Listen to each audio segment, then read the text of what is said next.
Yeah, It's the thing. ibuprofen is what you're taking. Yeah. So, And also clarity. Star Wars. What Star Wars? Is that the one with the phasers? No, I think that's Lord of the Rings. Oh, okay, cool. Anyways, keep going. Phasers. Right, so- What? Anyway, Star Wars. The one where they go to Huggle Snorts and learn how to use the gulag or something. I don't know. There's a few questions I have. You know what? I'm not even gonna touch it. Let's just continue. So last we left off, you guys had an incident involving your hired help. Bastards. Scum. They revealed themselves to be Seppi spies, sent to gather information on and attempt to assassinate you guys. However, after a brief incident involving a few data pads, suspicion was aroused and dishonesty was discovered. So after some interrogation and some morally gray mind control, the truth was divulged. They were brought in to Commander Fox, who said, due to the circumstances surrounding your guys' situation, everything that just happened will be kept off books, because if it's revealed that you guys were involved with some legally questionable folks, it's Fox's ass in the fire. He doesn't want that. So, with that, he gave you guys orders to take as much time as you guys need to recuperate and get ready to leave before heading to the moon of Raxus Prime to investigate the secret operative known only as Cypher. You guys have discovered is in cahoots with the separatist leader, Count Dooku. That I turn it over to you guys. It's the middle of the night. You guys are returning to your ship. I'm not. Dabar. Dabar is back at the ship, correct? Yes. So, how are we going to make sure that Dr. Nasidius doesn't harvest all of Dabar's organs instead of giving him spider legs? Well, Crow was gonna sit in on the operation, but he's not feeling too well. It's a shame. As you guys are walking, Crow takes off his helmet and Not into the hell. Oh, It's okay, buddy. I'll pat Crow on the back, but turn back to Rook. So maybe we should sit in on the surgery, but unless we want to try and trust Dr. Nasidius, I mean, he hasn't failed us so far. listen, trust is... We've put a lot of trust in him already. I think the point where he holds a scalpel to our unconscious friend is where we don't revoke the trust. We just make sure it's put in check properly. I mean, we did kind of blindly trust two people who ended up being separatist spies, so... And from that, we will learn. But since we are learning, we might as well show our lack of trust, or just be very careful. It's not that we don't trust people, it's that we need to be more careful in our procedures. Trust, but verify. That also being said, Dabar should probably get a good night's sleep. I'm sure he's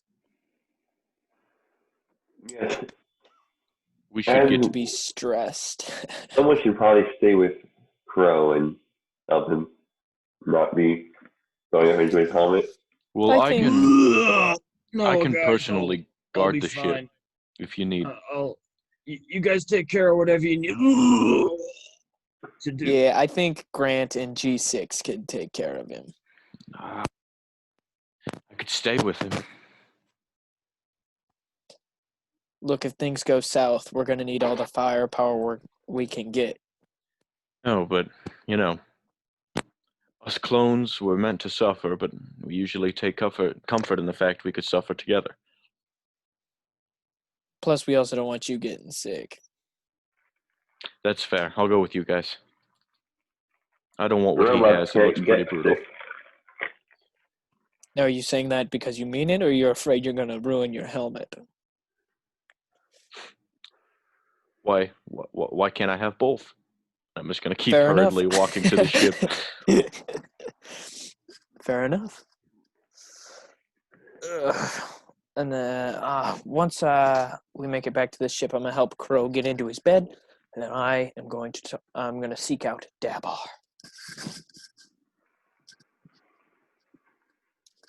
Dabar, can I speak with you? As I'm putting the plate back on, to the security panel after the one guy fucked with it. Finish welding it shut. I was just about to sleep, but sure. I hate to be the morbid sort, but if things should go terribly, terribly wrong tomorrow, not saying that they will, but if they do, you gotta always be prepared for the worst. Your affairs, how do you want that taken care of? Is there anyone we should contact? Relatives, family, significant others? I mean, there's Gardula, but Do I know that name? Okay. Yeah, we've heard it before. You mentioned Zero too, right? Maybe we yeah, could go rougher up for you. You guys in your memory. recall that Gardula was a name on the list that the assassin sent by Jabba the Hutt had on him, the datapad Yep. that you guys acquired before he promptly shot himself in the face. Yeah.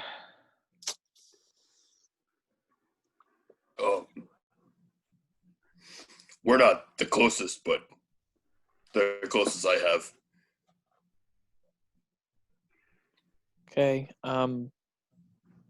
Your personal belongings, do you want those just to be sold, buried with you? Do you want to be buried? Do you want to be cremated? Like, we gotta...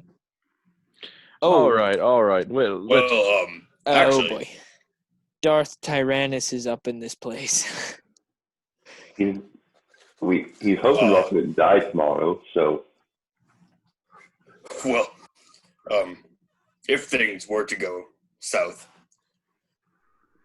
I guess cremate me and keep a little jar right here. I'm gonna pat around the dash. And if anything goes wrong, I'll be right there, and I pull out my blaster and I'll go. I'm gonna put a couple of rounds right through Insidious's head. Well, if he messes up, don't shoot him just right off the bat. He said he's testing a lot of this, so there might be a few little mishaps. All right. If I die, sure, you can kill him. Cafu, you let me know when things go wrong, and then I'll shoot, okay? He's a lot wiser than I, Dabar, so maybe you trust him. I can get behind that. I'll change this from the doctor is in to the doctor is in pieces. Am I right? I mean, I'm not a medical professional like Crow, but my father is a doctor. Perfect. So you let me know when I should start blasting. I'll try. But personally, I'd prefer if you stayed alive, because you're a lot more useful to us when you could still fly the ship. I mean, I haven't really flown it yet. It was just one simple little... Personally, I can't wait to take her for a spin. Fire a couple of shots. Should be fun. Speaking of, we still have a hyperdrive that's probably in pieces. Right. Well, you guys should get right on that.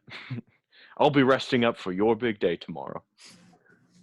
I'm gonna also sleep, because... You can fix it when you get out of surgery, hopefully.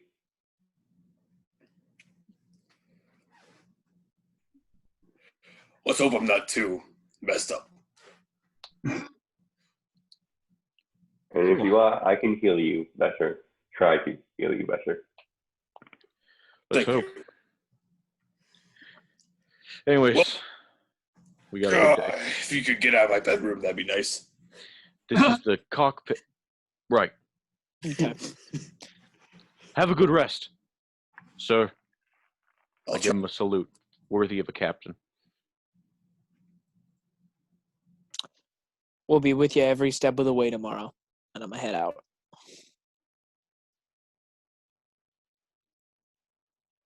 All right, you guys head to your respective bunks. Yes. Sleepy time. You all head to your respective rooms. Rook, you sleep fairly uneasy, in parts to the fact that this room was not too long ago the location of a betrayal, and also due to the fact that just above your head, every couple of hours, you hear the most awful, painful sounding as Crow will occasionally wake up, wrench his guts out, go back to sleep. You need anything? You need any help up there, buddy? Go criff yourself.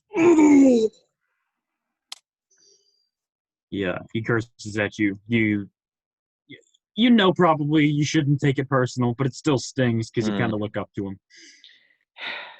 Yeah, I know.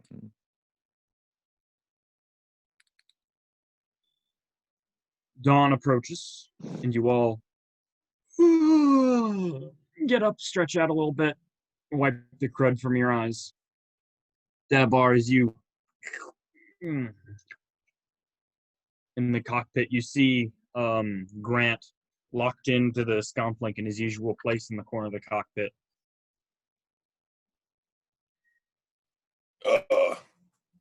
No other betrayals when we were asleep. No, sir. Scanners indicates everything is operating just as they should. You're referring to security systems, I assume. Yes. Good. Also, I've run diagnostic on the hyperdrive. Put things lightly, you might want to get that looked at. I thought so. Today we have to go into town. I have a procedure that I'm not really looking forward to. Getting some cybernetics, I assume. Yes, I heard. I overheard on the security system you're visiting with the strange doctor man who kind of scares me. Yeah. After that, I'll come back and rest up, and then I'll see if I can get up there and fix the hyperdrive and maybe even upgrade it.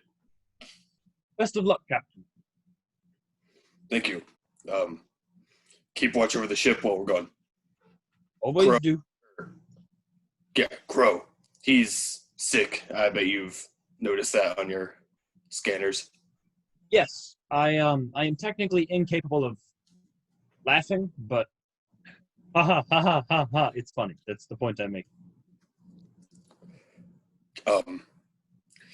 Maybe try and be nice to him, or to everyone on ship.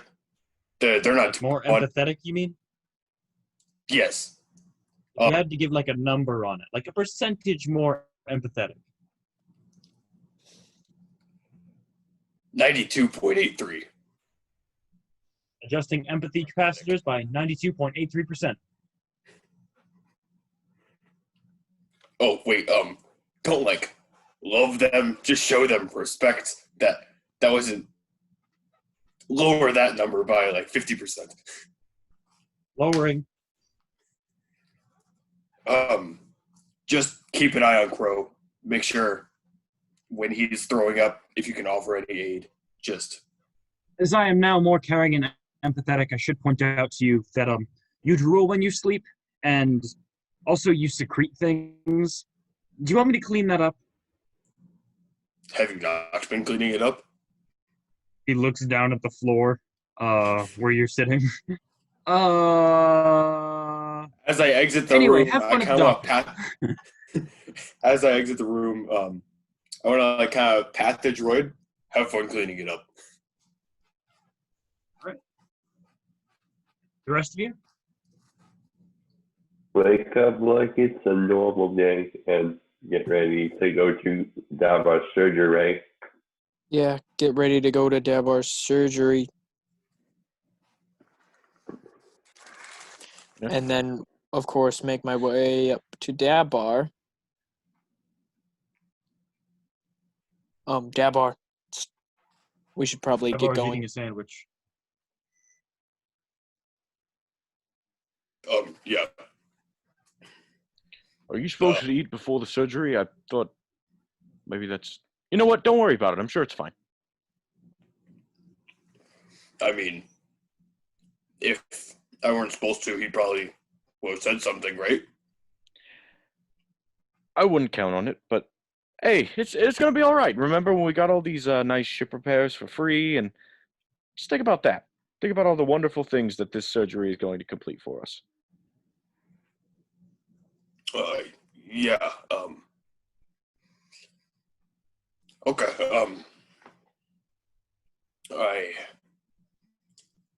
I think I have everything. Perfect. Let's get a move on. We all know where Nasidius' place is. And then I'm gonna go over to the cargo door.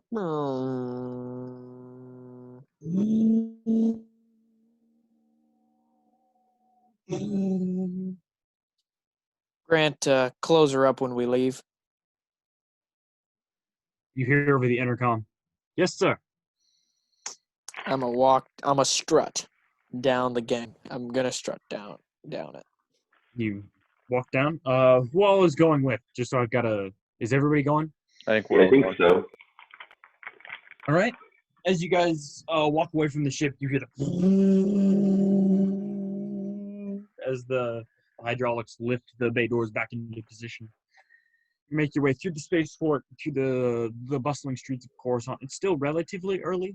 So like people are they're all like going to work and such, you would assume. And you make your way down to the level at which you met Dr. Nustidius. You walk down those kind of grimy streets until you find the doctor's office. Walk through the front doors. Who's there at the he had a desk. Is that creepy robot cyborg person? Nope. Whew. Okay.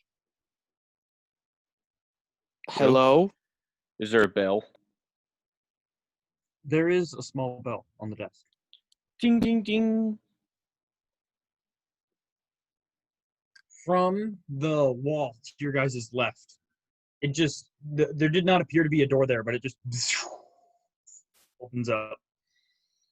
And Dr. Nustidius, yes, come in. You're here, Dabar. Yes, I can't wait to dissect you. It's called vivisection if they're still alive.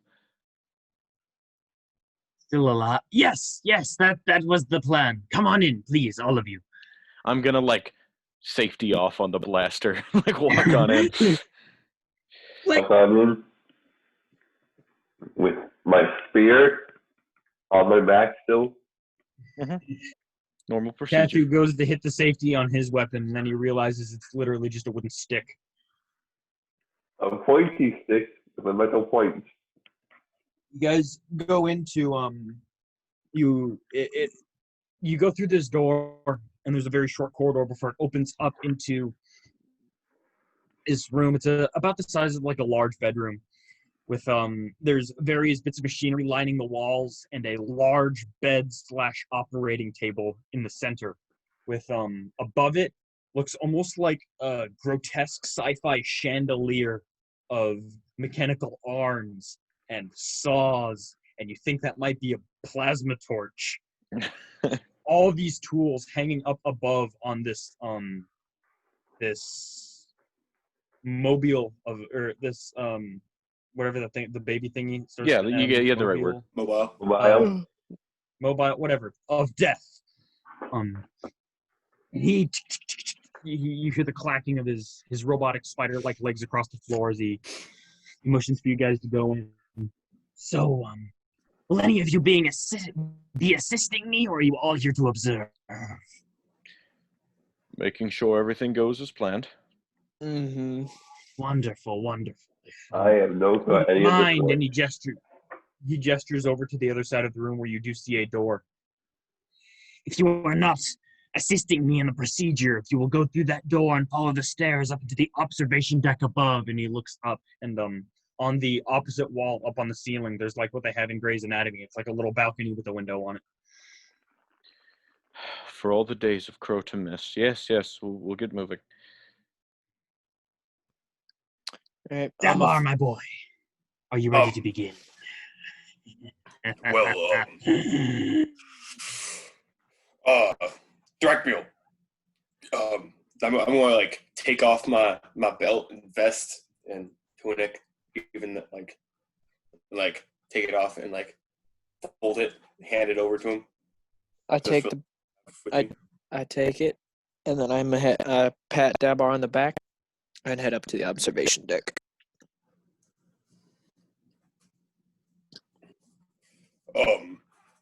Doctor. Yes. Is there is there like any anesthesia or anything you give your patients? Well, that depends. Have you had anything to eat within the past 4 hours? I told him. We didn't have breakfast yesterday. I only ate anything. Okay. No, he ate a sandwich. Avery was eating a burger, and I made it canon. Damn it. Okay. I took one bite of a sandwich this morning, but it was just a tiny bite. Well, in this case, the anesthetics could be risky. You might vomit in the middle of it. You might die. So, really, it's up to you. Possibility of death or immense guaranteed pain. Give me the anesthesia, please. Good man. Anyway, all of you, shoot, leave. Okay. Although you said nobody is here to assist me, I would appreciate an extra set of hands. I'm I have running hands. low. I only have the 2 as of right now. I can assist you with my hands without them too. Good. Well, But I don't know anything about surgery, so. how did you lie? I fucking knew he I'm was just gonna say kidding. that. I'm joking. I'm only joking. All right. I hope You so. scrub up. The rest of you, out. I go scrub up, and I hand Thraciel my spear to take with him.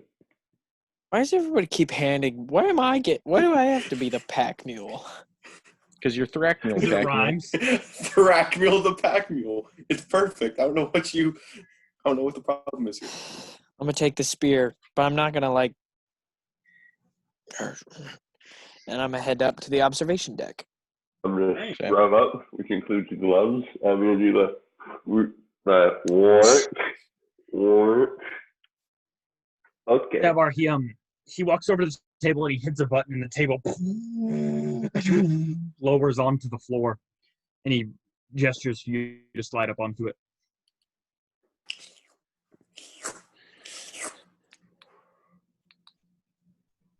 Kind of like as I slurp on, I kind of want to just keep looking up to the mobile of death. Oh yeah, it's kind of terrifying. I mean, I figured. And after you're on, he taps that same button, except this time with his foot, as the table has been lowered to the floor, and it raises you up so that your body is at about eye level with him. So, unfortunately, preparation is slightly unpleasant. I hope you understand. And he hits a button on his arm, and a tube comes down from the mobile of death, and it stops right in front of your face. Open wide.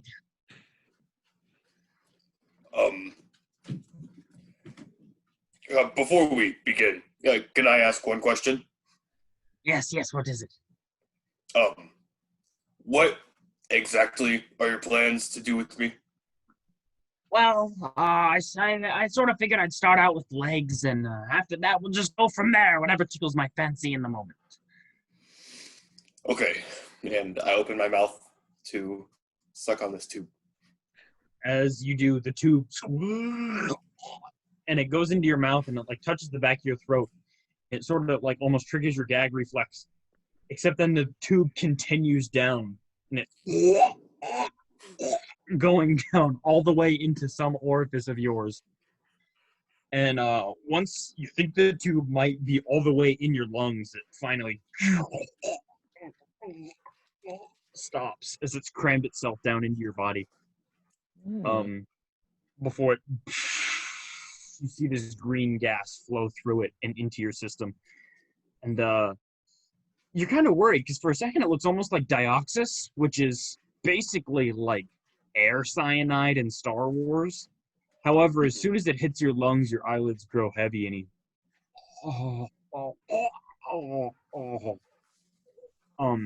and you can make either a fortitude save or just choose to get knocked out. I would like to be knocked out. Okay, sounds Better good. than the Before alternative, long, honestly. Now, I will need you to make a fortitude save that you do not get to. I mean, I guess you technically could. I would advise you do not voluntarily fail this next one. As you feel, as your muscles sort of relax, you feel the food that's in your stomach begin to churn very unpleasantly. He warned against this. Okay, I have a +4 to this, though, so let's hope. Hey, that's a 23. Yeah. And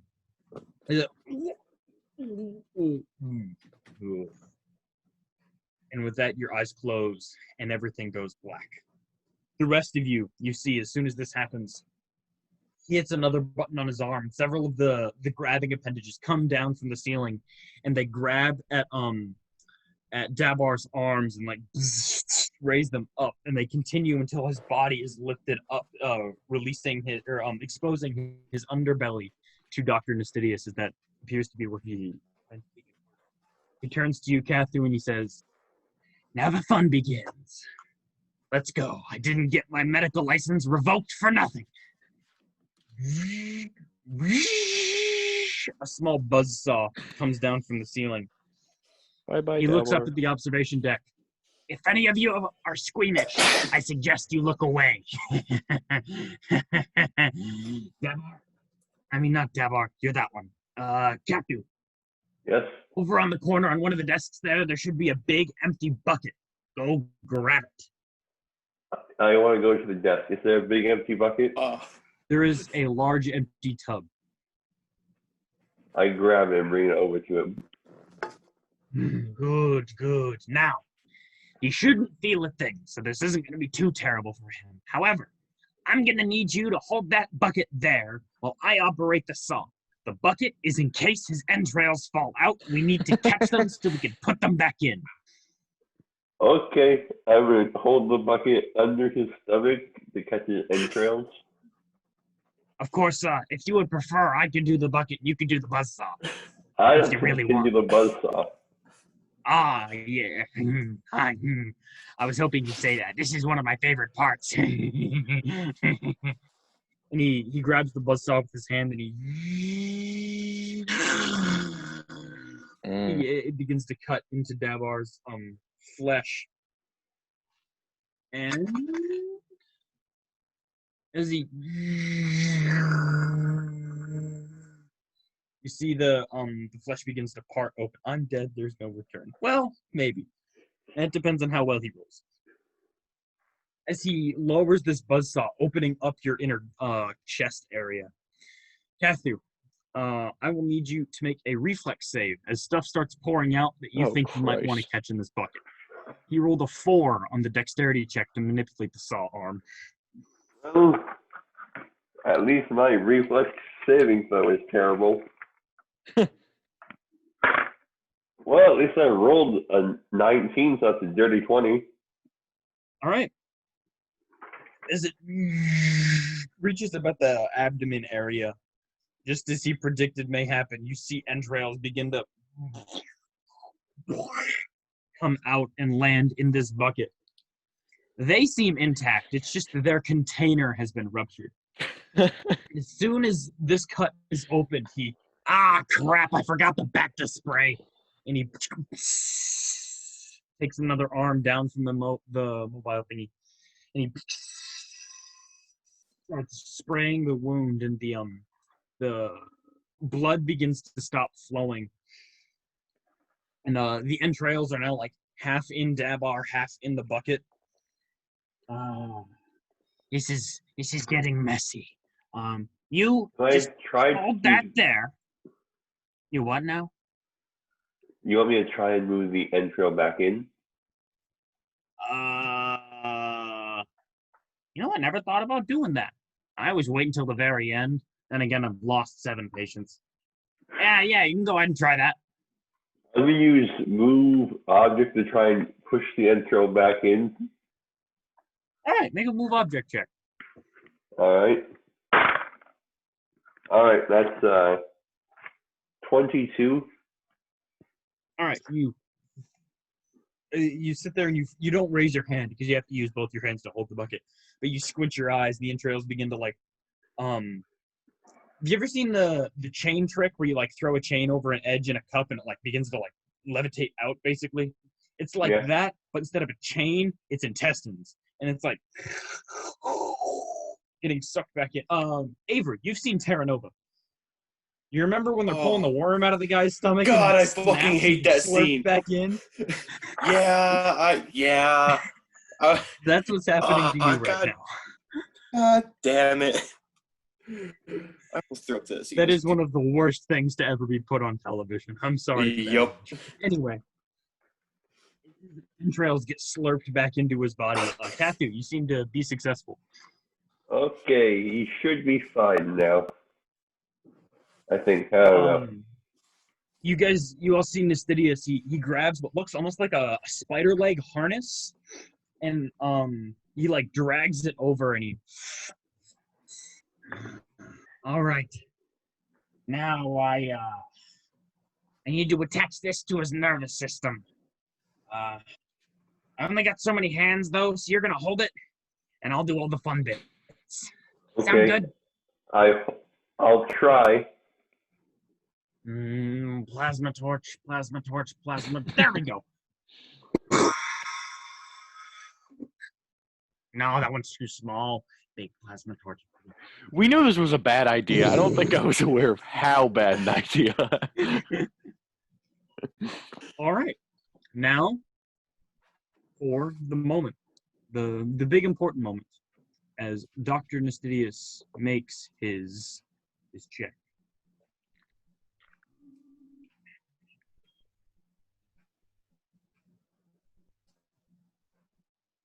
Where are his skills?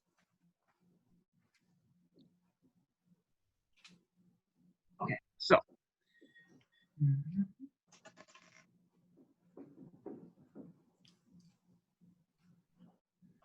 He gets to work, and he's taking bits of this harness and shoving it into his body and then doing something with the plasma torch, but you can't see because it's inside Dabar.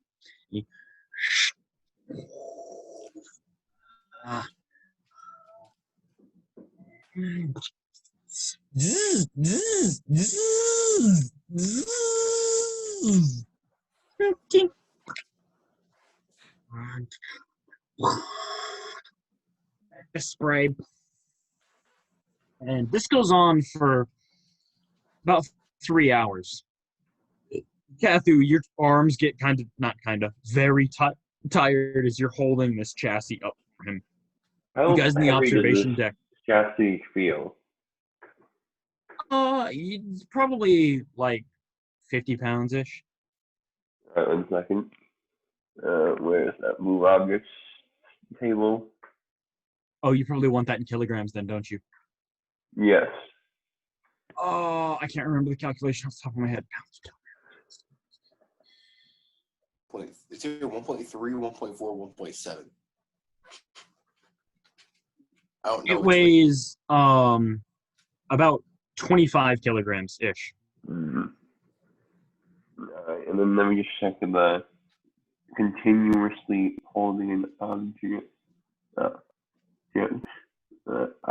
Hmm. I'm gonna hold. You Use guys, move object to hold it for a while. While I rest my Alright. hands. you'll give your arms a rest and you like let go of it, but it stays where it is. You guys in the observation deck, you think if this were any other surgery in the world, you'd be bored by now. But this is like watching the most grotesque car accident in the planet. You're like, oh my god, this is what is he doing now? Is that supposed to go there? I can't tell if he's putting it in down on, if he's putting it back in down on. At first I took my helmet off to see better, but then I put the helmet back on so Thrackmule can't see me just at everything. But again, a few hours pass before finally the internal components of the chassis have been put into Dabar's body, and he begins grafting Dabar's skin to the outer chassis. So he takes what looks like a smaller plasma torch, but it also has a smaller Bacta nozzle on top, so it cauterizes the wound and then Bactas it like immediately as he basically welding this to your flesh. He raises it back up, takes a few steps back. Well, what do you think? Should we keep going? I feel like I'm on a roll. I don't know. How's your friend seeing? I could throw in an eyeball. I think he sees fine. Yeah, probably for the best. Optic nerves go to the brain, and I always screw those up. Yeah, probably for the best you'll touch those. You know, my dad always says, if it isn't needed and is very life-threatening, then don't do it. It's a very odd and specific life motto for your father to have. Well, he was a surgeon too, so. All right, fine. I'll wake the bastard up. He goes over and he like starts twisting a knob, and eventually you see the dioxis-like gas stops funneling through that tube, and the arms lower Dabar onto the table. However, you are no longer laying on the table. You are, for the first time in your existence, standing on something. What the fuck? And the table lowers to the floor. Before you like, as the gas stops pumping, you open your eyes slightly. Oh. As you come to. Is there still a tube All in right. my throat? I forgot.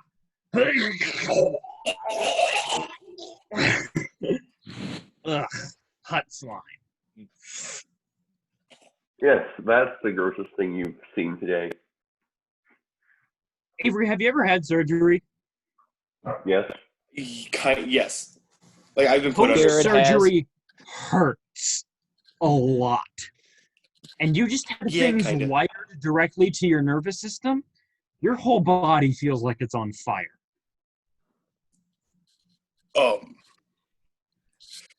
Do you have can I like have some of that gas to go? Take some home with you. Oh, you need some like painkillers or something? All of them. Jeez. Thought I was dealing with Huts, not Toydarians. Wanders off. Showing what might be a little bit of racism. All right, then. That was a little... Yeah, I was going to say... Honestly, out of this dude, I don't care. This is not my problem with him.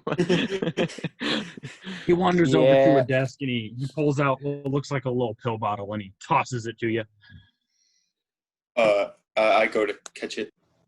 Right, so does this dude just have, like, narcotics? There's no way that's legal. There's no... Yes, that's the most illegal thing he's done. Dabar's like, my everything hurts. He's like, here, have some crystal meth. Like,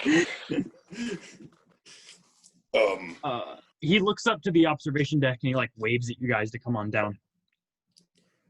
I haven't put yet. these. What's up? idiots. These scrubs, what should I do with them? I don't know. You look pretty terrible. You should probably take them off. Well, where do you want them? I don't know. Just toss them anywhere on the floor or something. I don't clean this place that often, so I don't really give it. Anyway.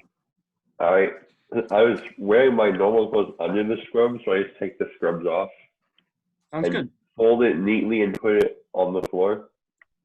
Evar, are you all right? Can you move? You guys, as you go downstairs, you see Dabar, who now looks like Dabar, except he's about a foot taller, and he has 6 what appear to be droidica-like legs. So like 3 on each side. Yeah. Can you hide those, or are they just there forever? Oh, you wanted to hide them? I thought they looked rather nice. What, you don't like my handiwork?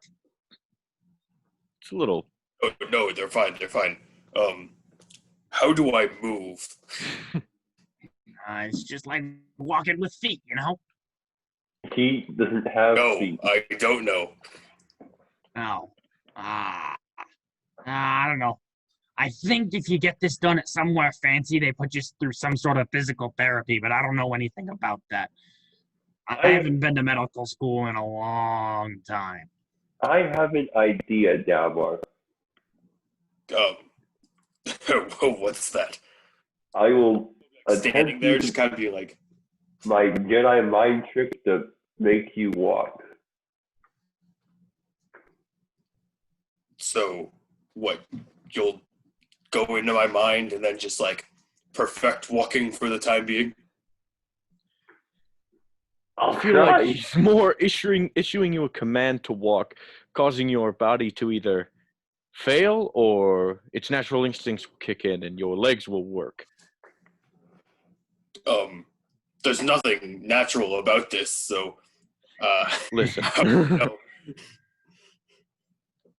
no.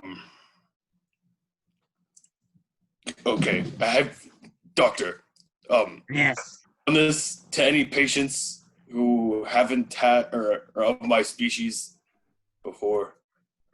No. Actually, you're my first patient other than myself to actually survive any modification that I've made to him. Well, Ooh, boy. I'm glad that I've actually survived. Me too. It was good practice. Maybe just stick to, selling stuff and yeah. Oh, you don't like it? What? You don't like it? If you don't like it, I'll I take like it out. I just no. I like it. It's good. It's good. It's just that he's the only one who's made it out alive to enjoy it. Mhm. I'm going to attempt to take one step. Make an intelligence check. Just straight intelligence. Yes. Okay, that's a 13.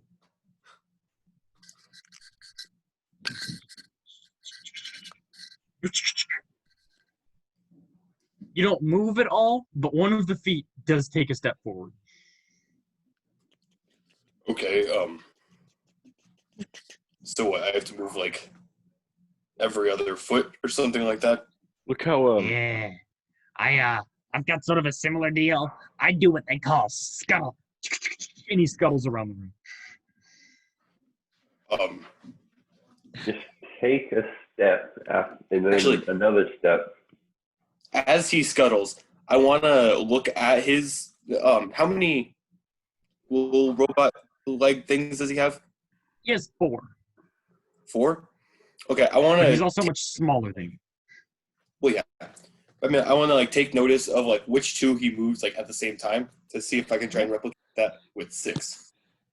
Okay, he appears to move front, right, and back, left, and vice versa at the same time, so that he doesn't wobble and fall over.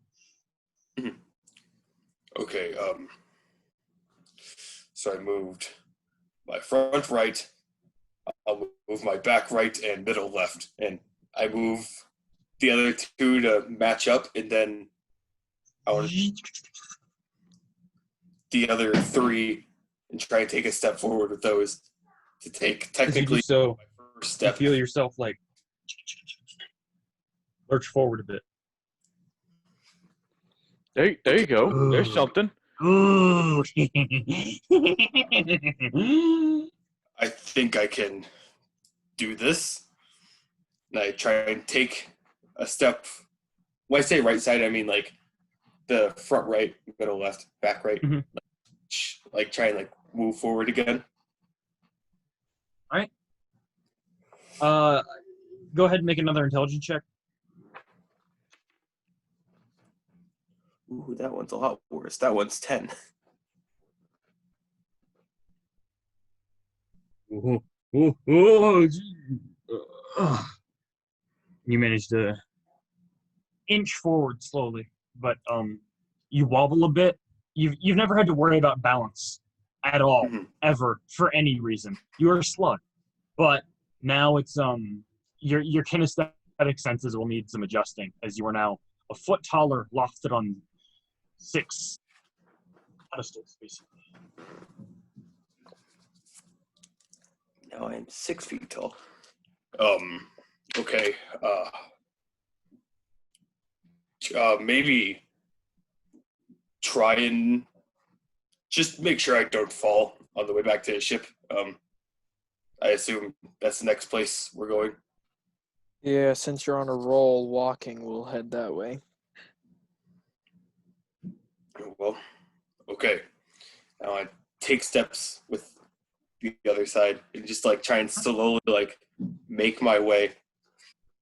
Like, You're getting used to it. It's kind of like riding on roller skates for the first time. Like you got to start out real slow, and like it's really, but you're making progress as you sort of like walk towards the door. Bracken will sort of like at your side, like with his arms up, like don't fall on me. I will get smushed. Yeah. Oh, did Nasidius ever say, like, if or when these things might need to be replaced? Nope. As far as Well, information is concerned, he's giving you precious little. Like it's hopefully they'll never need to be replaced. Hopefully. as we get like in the front office, I'll like turn to the doctor. right. So, eventually, when I get this all mastered and such, will I be at like normal walking pace compared to other people? Like faster? Should be faster than you were. Probably about on par with everybody else. Okay. Do you know much about hut stature? Nope. Okay. Well, I guess it'll be a lot of.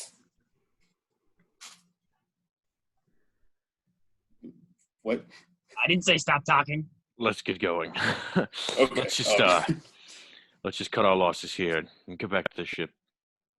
Anyway, come back some other time. It was a pleasure doing business with you. I'd like to continue our relationship. Please. I don't have many friends. Maybe I'll What? get There's another no arm way or that something. can be true. Anyway, yes, to the ship. Dabar, as you walk towards the ship, you're like,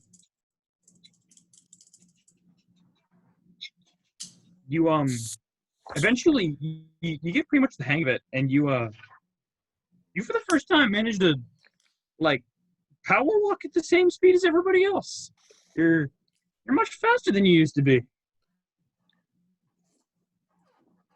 Now we just need to see about that hypercar getting fixed. Do you think you can still do that in your state? Because if you can't, Well,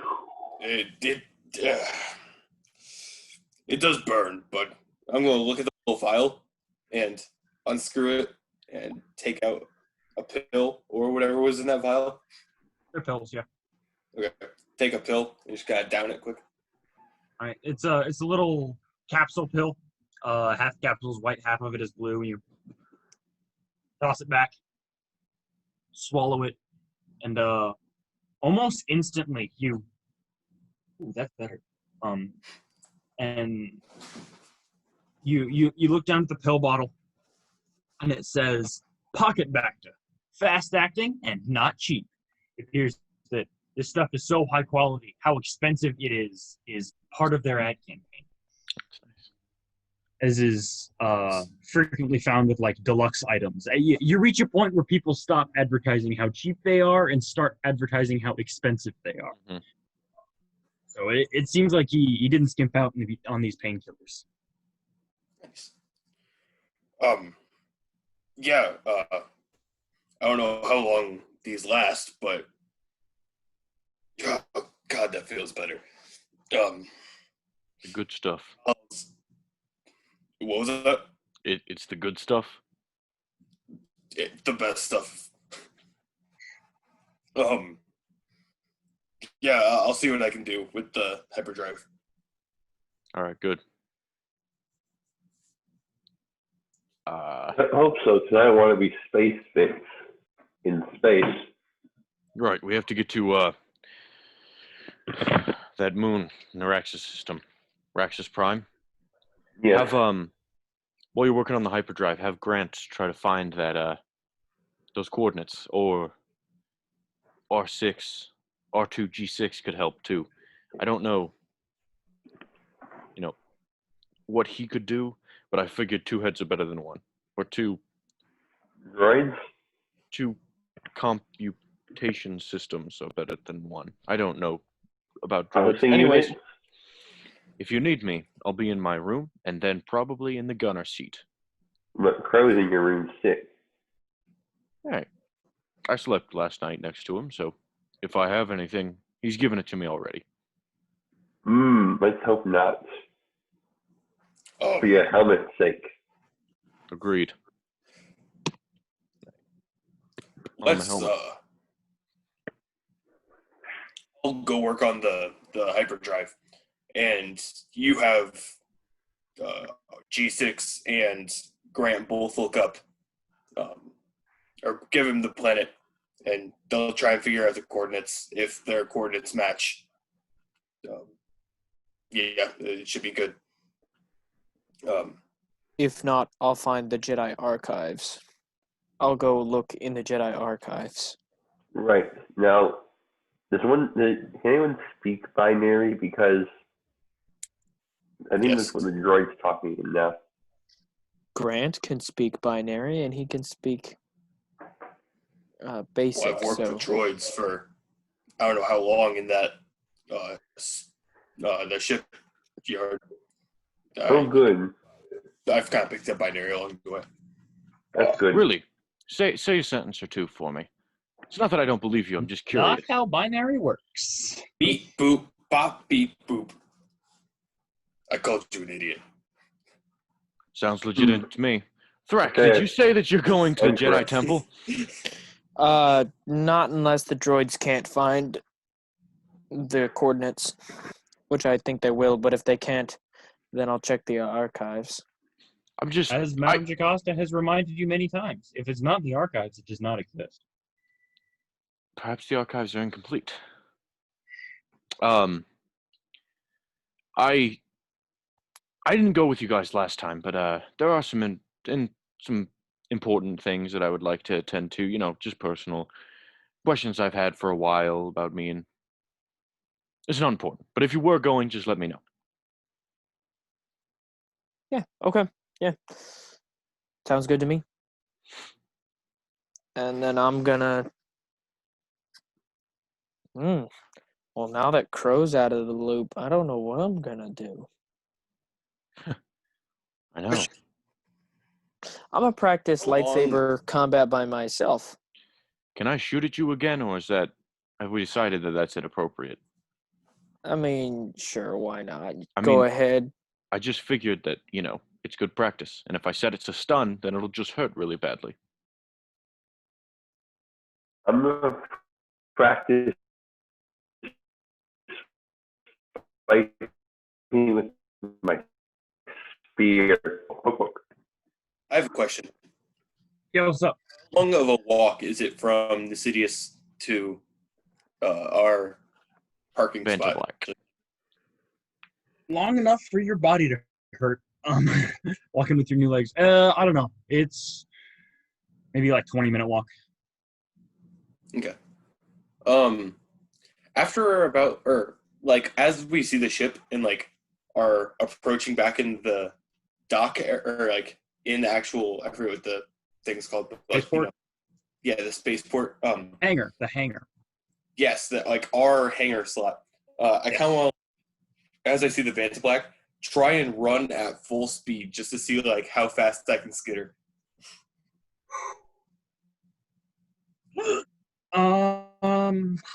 Roll a dexterity check. Yeah, dexterity.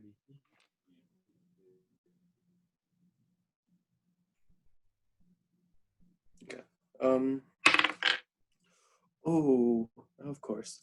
That's gonna be a 3. You guys see out of nowhere, Dabar just looks at the ship, looks around a bit.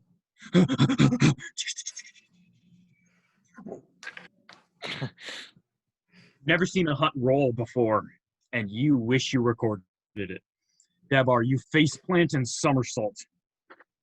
Literally head over tail. You roll 3 times before sliding across the greasy hangar floor. And a couple Ugnaughts who have now gotten up and started their day at work look over at you like, eh? As I'm kind of laying there, when they kind of, I take it the other 3 didn't sprint after me. They just kind of kept walking, and They as sort they of watched you humiliate yourself. Oh boy. Oh, boy. Come on. Get back up. I'm going to try to grab his hand, his arm. You help Running him up. is too good yet. Also, as a note, I just realized I never told you this. Your speed is now 10 meters, which is average. Okay. So you can walk or run as fast as everyone else. And additionally, he intentionally left the cybernetics basic and easily modifiable. So if you wish to add attachments, you now already have this chassis that is hooked up into your nervous system. So applying cybernetics, if it is an offshoot of this chassis, should be easy. Chassis should be easier. Okay. Easily modified. All right. I am going to get some calf. Do you want some, Davar? Yes, it would be nice. All right. And then I'm going to go get calf while you work on the hyperdrive. Question for Nathaniel. Okay. Okay, so huts get their ability that they can't be put prone. While You still have that. The chassis is really wide, and your form is still rather amorphous. So you do still retain that ability. Okay. Those are my main questions. So, yeah.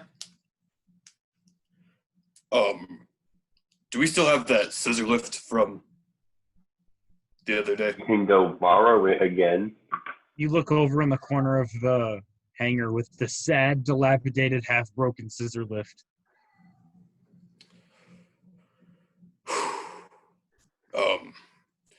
I look there, and then I take it we lowered the cargo bay of our ship. Nope. You can't do that from the outside. Grant, open up the cargo bay. Yes, sir. I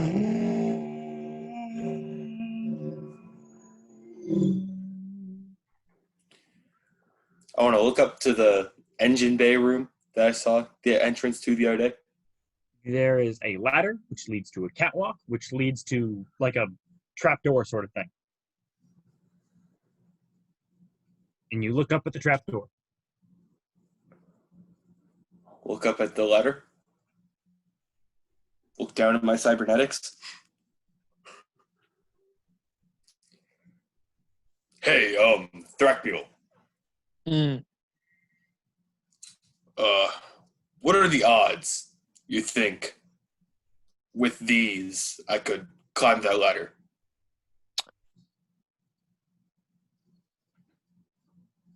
Slim. But try it.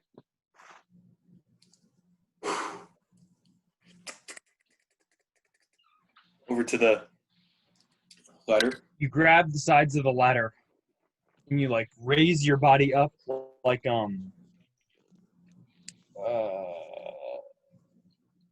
can't even think of an example. Sort of like a snake rearing to strike. Your body just sort of like lifts with these legs like, and you onto one of the slots. Make a dexterity check trying to climb this ladder. I never thought I would have somebody make a check to do something as mundane as climb a ladder, but I feel like for your first time with robo legs. Yeah. That's a dirty 20.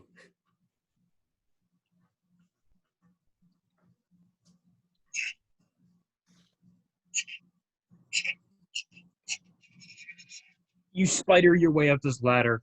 Thrakniel, you think you climbed this thing faster than you could have. And you've had feet for your entire life. I doubt it. I look at this dude, this hut tilt vertically and climb up the ladder. I'm just like, I You need a walk drink. into the ship, cup of coffee in hand. The hell did I get myself into? I'm gonna look down at my coffee and go, Can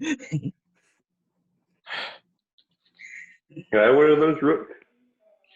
oh, sure. Guess I'm making calf for everyone now. I'm gonna go back in the kitchen. Like, The kitchen, which is Lou and Thrak's bedroom. With the coffee maker in it. Davar, as you get up onto this catwalk and you get your way over to this little trap door, similar to the ladder, you can sort of like rear up and climb your way in. And you're a hut. Huts are big. This room is kind of small and cramped for you. But you see on either side the large engine things that power the thrusters. And linking between the two of them as you turn, you recognize to be your hyperdrive. How many pieces is it in? It is in one piece. I want to like kind of skitter all up to it and just kind of like observe it, try and like find what issues there could be in this thing. Now remind me, do you have profession as a skill? And if so, what is it? I said like in my backstory, I was like in a shipyard, just kind of like repairing ships, but I never wrote anything down as a profession. So should I just like have like? No, I'll still have you make a check. You just won't get the synergy bonus that you would if you had taken ranks in that. Go ahead and make a repair check. Okay. I take hyperdrive is not a security system. No, sir. That would be a dirty 20. Your hyperdrives, there's a lot of hyperfuel that flies through them to propel them to and beyond the speed of light. And there's a device on these things called a compressor. And the compressor, basically what it does is it takes the hyperfuel and it compresses it so that it can channel lots of hyperfuel into the hyperdrive at once. And this compressor has been overclocked so hard that as soon as any hyperfuel enters this thing, it will force it through the hyperdrive so fast and under such pressure that the entire thing will probably explode at light speed, scattering you across star systems. This is what engineers refer to as a problem.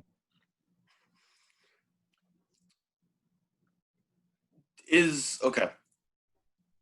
That box of hyperdrive like upgrade. Like, I'm just gonna call it the hyperdrive upgrade kit. Yep. Where's that? Is that up here in the engine room or? No, it is currently being stored down in your cargo hold.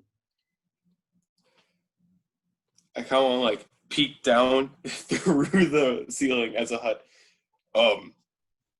Is there anyone still in the cargo bay? Sorry. I want to walk in with with 3 cups now. I got 2 one in each hand, and then 1 in the middle. I'm just like, "Ugh!" You guys see a hut. Guys! I walk in with my cap, and I'm like,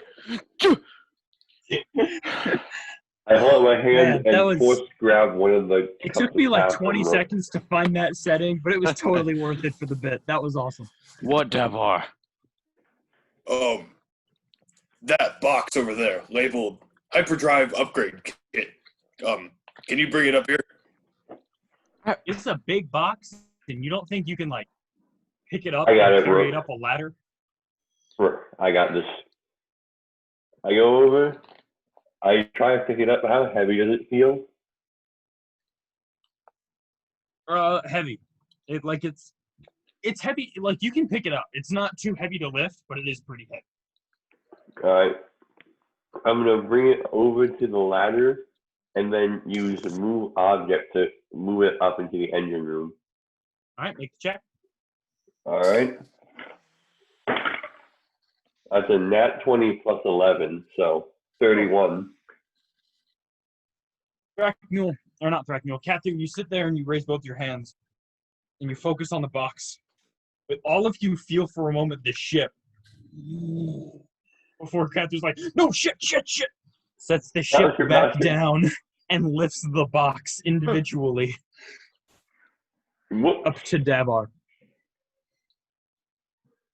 I'm gonna kind of like back up as it just kind of like floats up and like gets set down in front of me.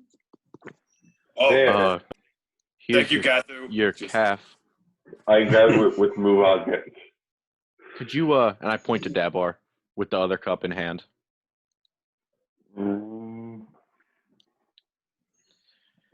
Dabar, as you're sitting there, you open up this box, and from behind you, a cup of calf with your name written on it. I won't always say this to you folks, but you humble me. I'm walking back into my dorm. As the the calf comes up to me, I'm just going to kind of like turn my head and yell down, "Thanks, Rook." All right. Do you get to work repairing and upgrading your hyperdrive? Yeah, the first thing I want to look for in this thing is like a new compressor or like something. There is a class 1 compressor in there. It appears that the compressor needs to be of basically a different model for a class 1 hyperdrive than your current class 2. So there is an entirely new one in there anyway. Okay. And I kind of like get all the pieces out of the box and kind of like set them up and organize them.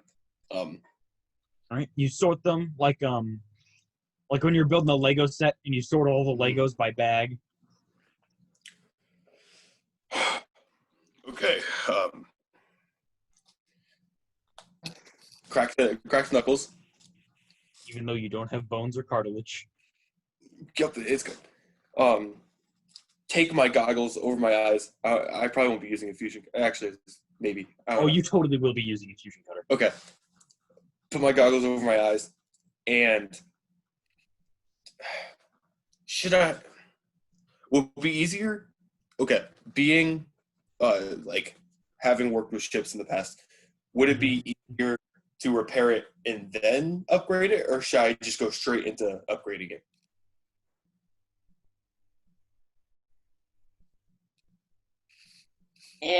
Just to be thorough, it's probably safer to do one at a time. Definitely easier to just do it all at once, but probably safer to do it one at a time.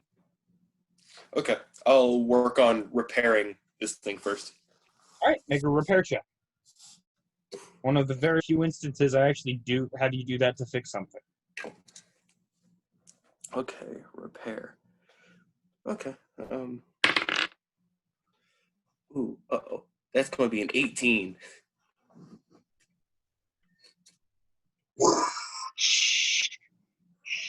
First thing you do, this fucking compressor, get the hell out of here. You're useless now.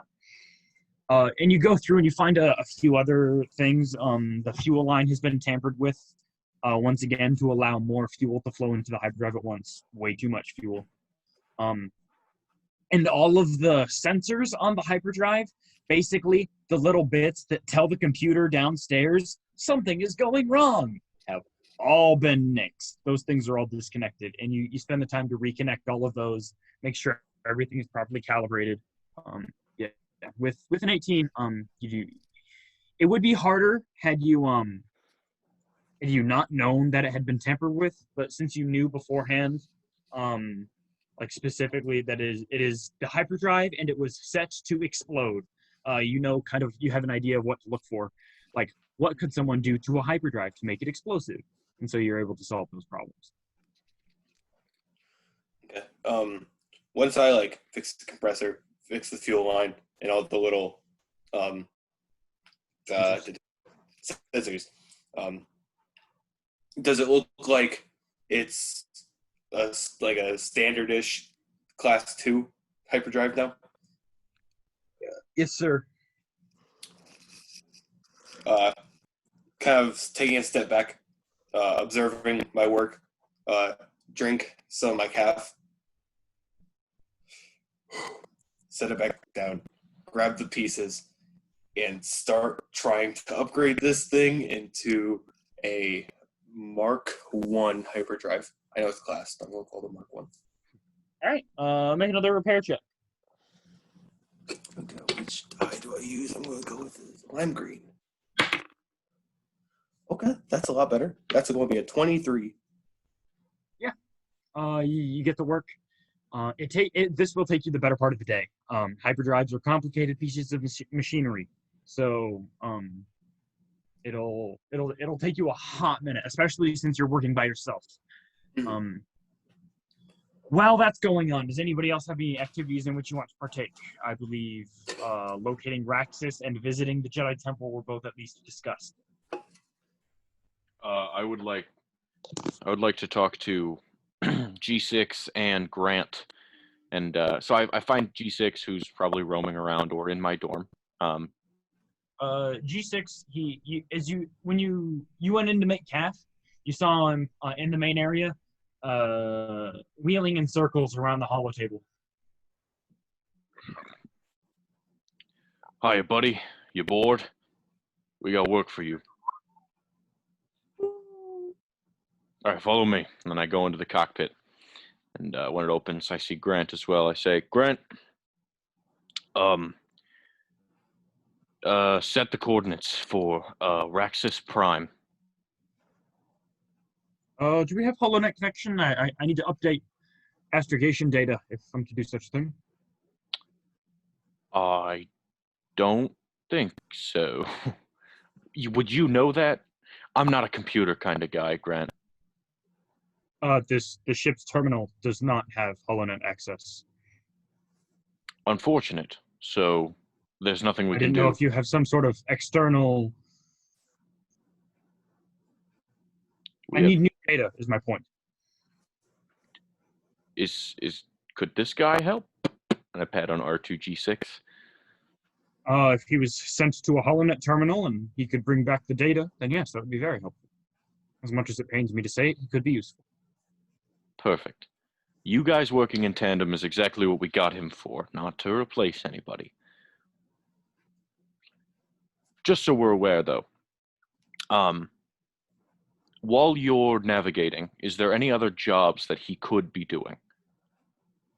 Well, I suppose having somebody run sensors.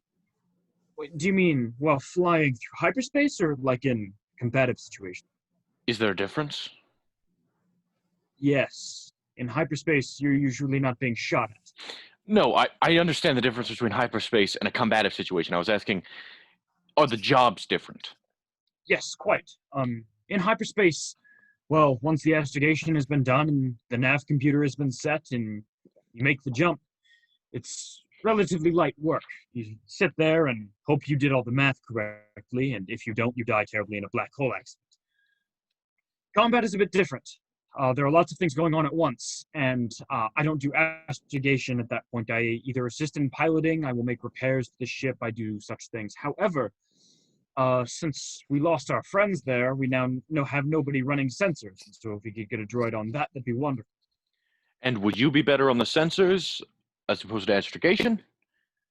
I myself am an astrogation droid just like him. My only difference is the physical model and my personality settings. So as far as technical specifications, ignoring my personal affinity for the ship specifically, we are about on par. So this guy could run scanners. I could certainly hope so. Is there a scomp link near that he could plug into, maybe get acquainted with it? Pulls down that hose that he frequently plugs into the back of his head, and G6. Perfect. See, we're all working together, Grant, right? We're happy. Yes, I've been instructed by the captain to act more caringly and empathetic towards the crew, so I am doing so. Right. Well, keep those percentages up, or whatever. Thank you, sir. I think you like it when people call you sir, so thank you, sir. Take your pride switch and crank that up a little bit too. You deserve it. And I want to walk out. I'm aware that's not like a thing, probably. Okay. Right. Right. So, Thrakmule, I think we may have to go to the temple, or at least into this city. Do you have a hollow net terminal at the temple or near it? Yeah, no, we could, if we need to search the webs. I said the webs, but if we need to search the net, we can do it at the temple. Could we find where to purchase a hollow net access thing? Upgrade the ship with the terminal. We've made quite a few Lots pricey. of money. We've so much money. Quite a few we've made progress on the Purchases. ship a lot, purchases, and it's progressed significantly from when we first received it. You're right. We should save some money for a while. Just a little bit. Make sure we don't. You And I guys would- mostly or you specifically, Rook, you would know HoloNet terminals, even on military vessels, are usually reserved for capital ships and capital ships alone. They are very, very high-end pieces of equipment. However, their advantages are numerous. You, A, can update astrogation data literally whenever you want. B, you can scroll Facebook while flying through hyperspace. And C, your transmission, your communications, anywhere in the galaxy. So, but because of those advantages, they are really expensive. all right. I think we should would G6 be allowed to enter the temple, yeah. use the terminal? I would think so, yes. Let's hope so, because technically he's somewhat illegal.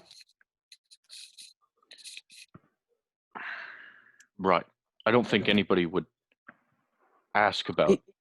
He's an R2 unit. I'm going to go grab my books real quick. And he's an R2 unit who is trying to get directions to a planet. This is, frankly, Literally their job. literally, yeah.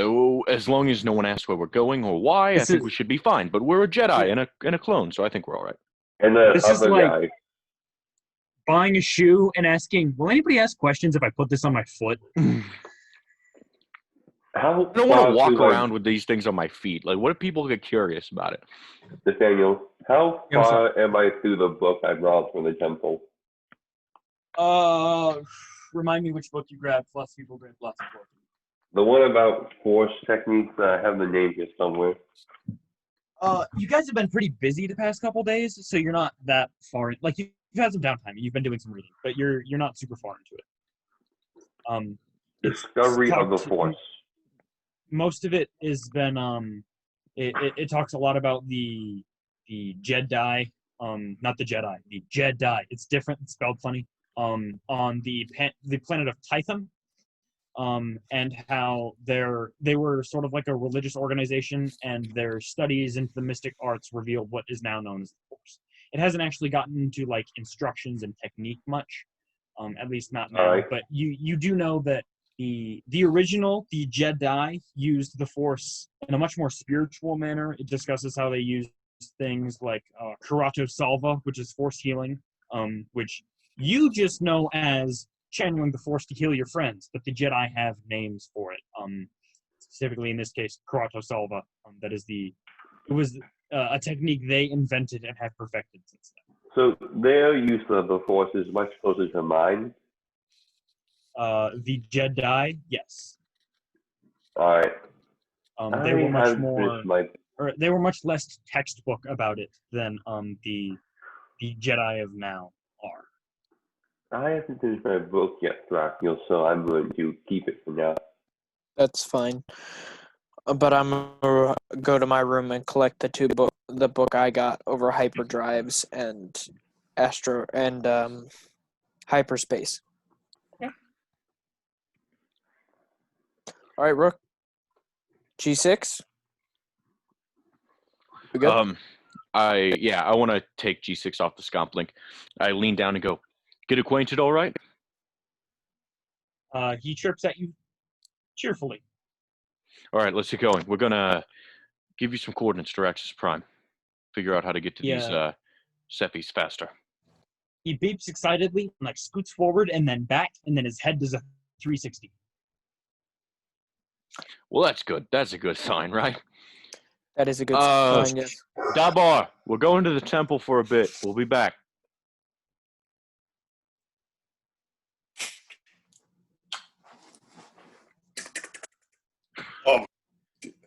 That should be good.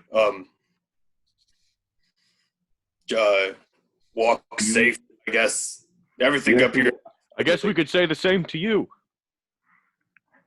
You think I should Everything's stay here? fine. Stay safe, guys. You guys think I should stay here in case anything happens? Do you have anything specifically you're looking for, Lou? I don't want to. I'm not looking for anything. I have what I'm looking for. Well, I don't want to exclude you, but honestly, if we could have another person on the ship, I would appreciate that. All right, I'll make sure Dow doesn't fall and hurt himself, and Crow doesn't start puking his guts out. With our other medic out, it would be good for you to stand by.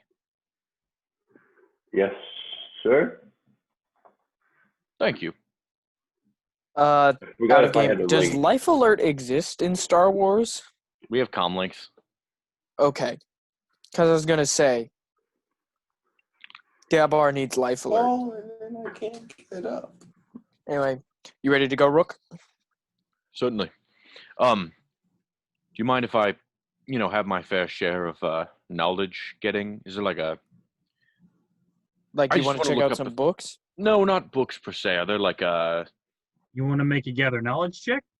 I want to look at him. I want to talk to the computer. I want to be like... Okay. And see if anything shows. I don't know if that's... Thrackmule. Because I'm a clone boy. Thrackmule doesn't care. I mean... No.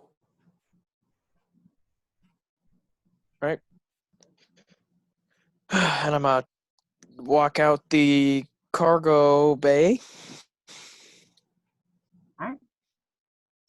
You guys start making your way towards the Jedi Temple? Yep.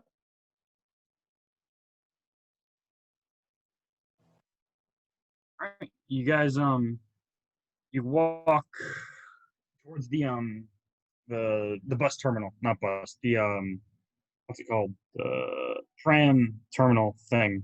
Hover tram. Thank you, Nathaniel. Nice job.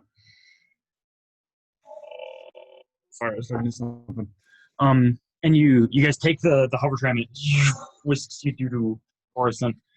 I've given the public transportation sucks spiel so many times in this game, I don't even need to repeat it. You guys know. It's weird, uncomfortable, awkward.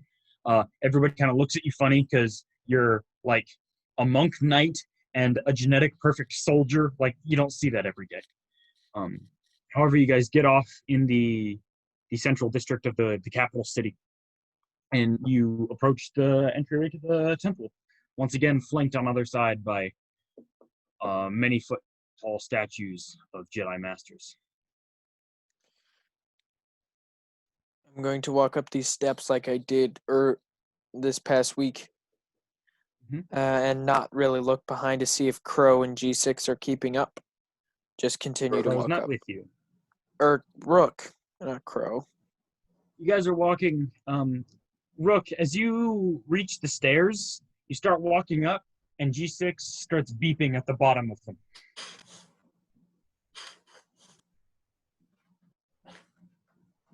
We can't hear you. You're not making any sound, Garrett. No sound. Again. No. It's been so. Oh, that was Hey, here. there we go. Perfect. Also, Garrett, Does Oh, that? it stopped again. What? your mic is starting doing the PlayStation thing where it Oh, kind shit. of has the thing. So Oh. maybe we'll do a new mic here soon because it's Might kind of, be. Yeah, anyways, I say, All All right, start, you're good now. We can hear you now. start going.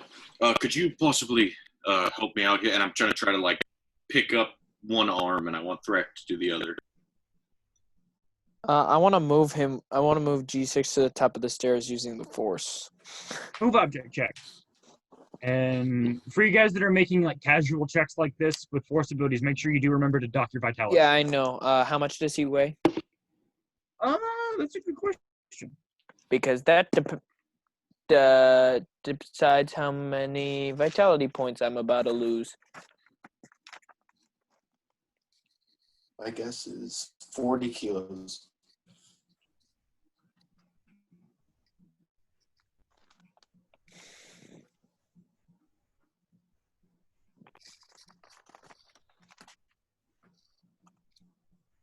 Go ahead and make the check. 15.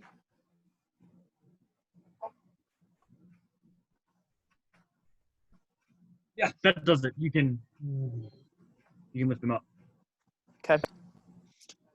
And you place them off the top of the stairs. And he does that thing he did earlier in the ship where he like scoots forward, scoots back, and chirps as he spins his head around. This appears to be how he shows that he's happy.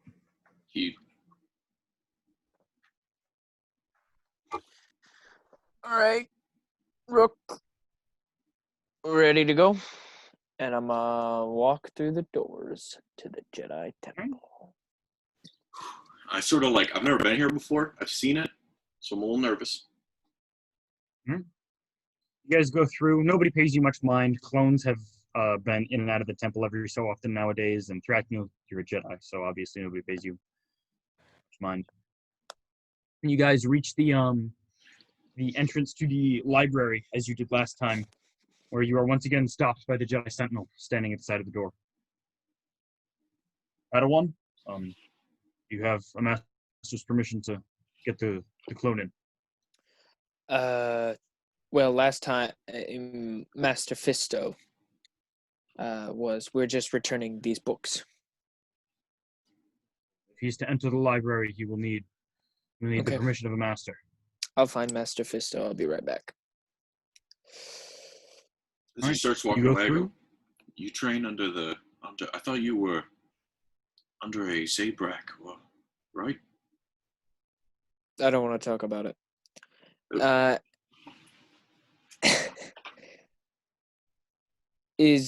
I'm gonna head back over to where Master Fitzo and Plo Koon were sparring earlier, and then I look down.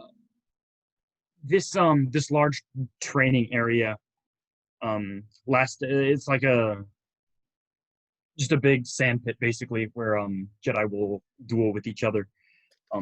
This time it is now full of Padawans. There are a few of those Padawans masters standing around them. Master Fisto is not in sight. However, there are some others. There's a pair of humans, a tall human female master with her younger male apprentice, a Twi'lek and a Zabrak pair, and a Nikto Padawan with a this You've never seen one of these before, but his master appears to be a Tuscan.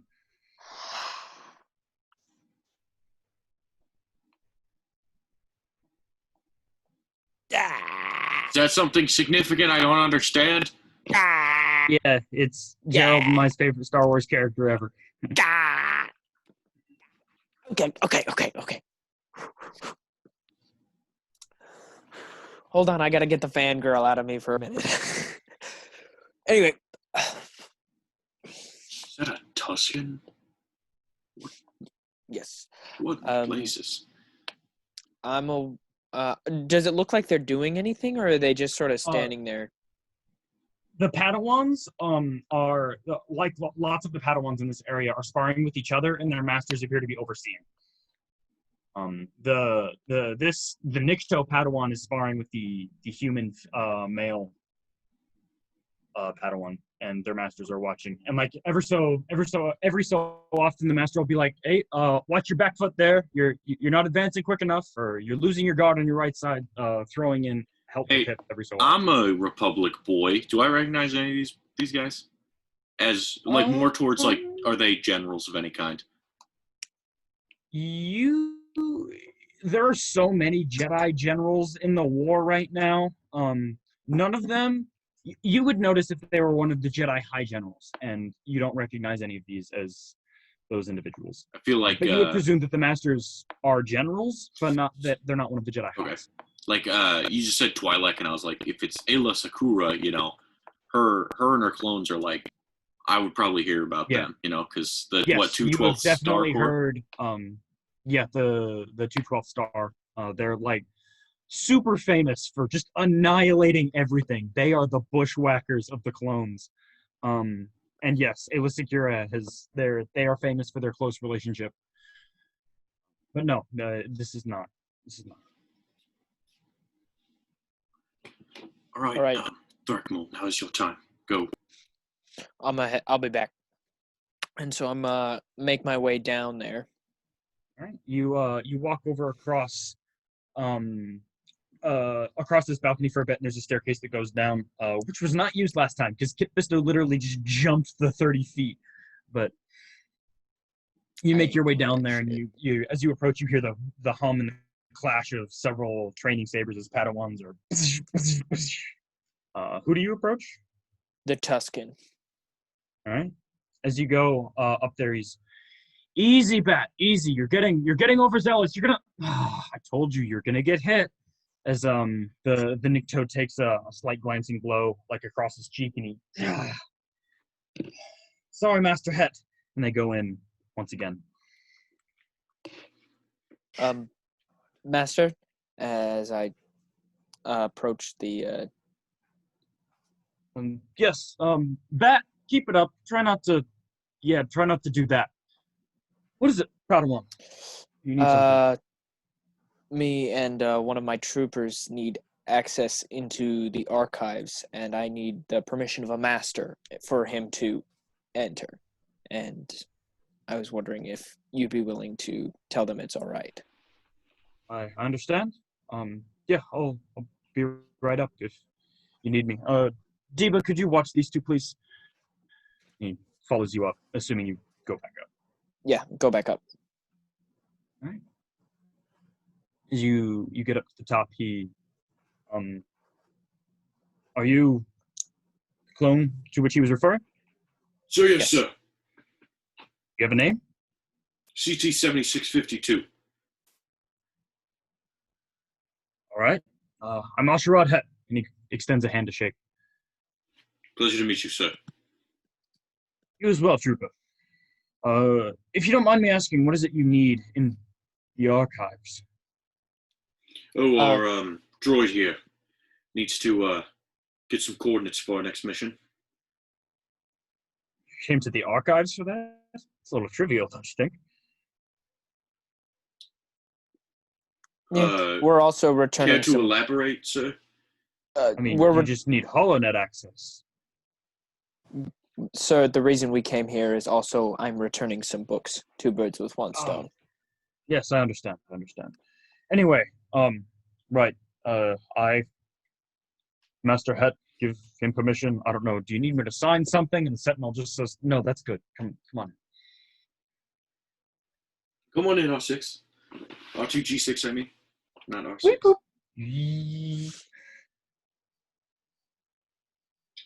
All right. I enter, of course. Is that all, Padawan? That's all. Thank you, Master Head. The Force be with you, Padawan. He turns around, presumably returns to train with his Padawan Bat Jewel.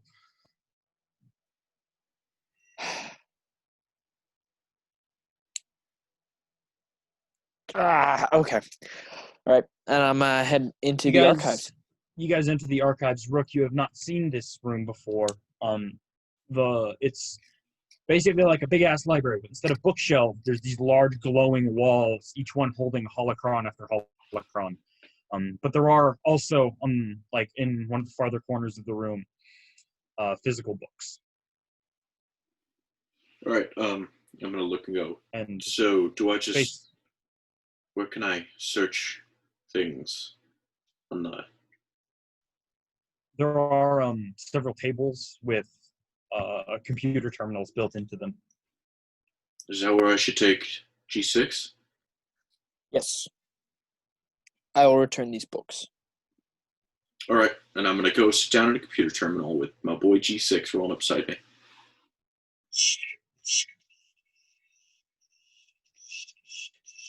E-Scomp links into the terminal, and you see a galaxy map open, and it like does the zoom and enhance thing it does in movies, and it focuses on outer rim. The original system. Battlefront.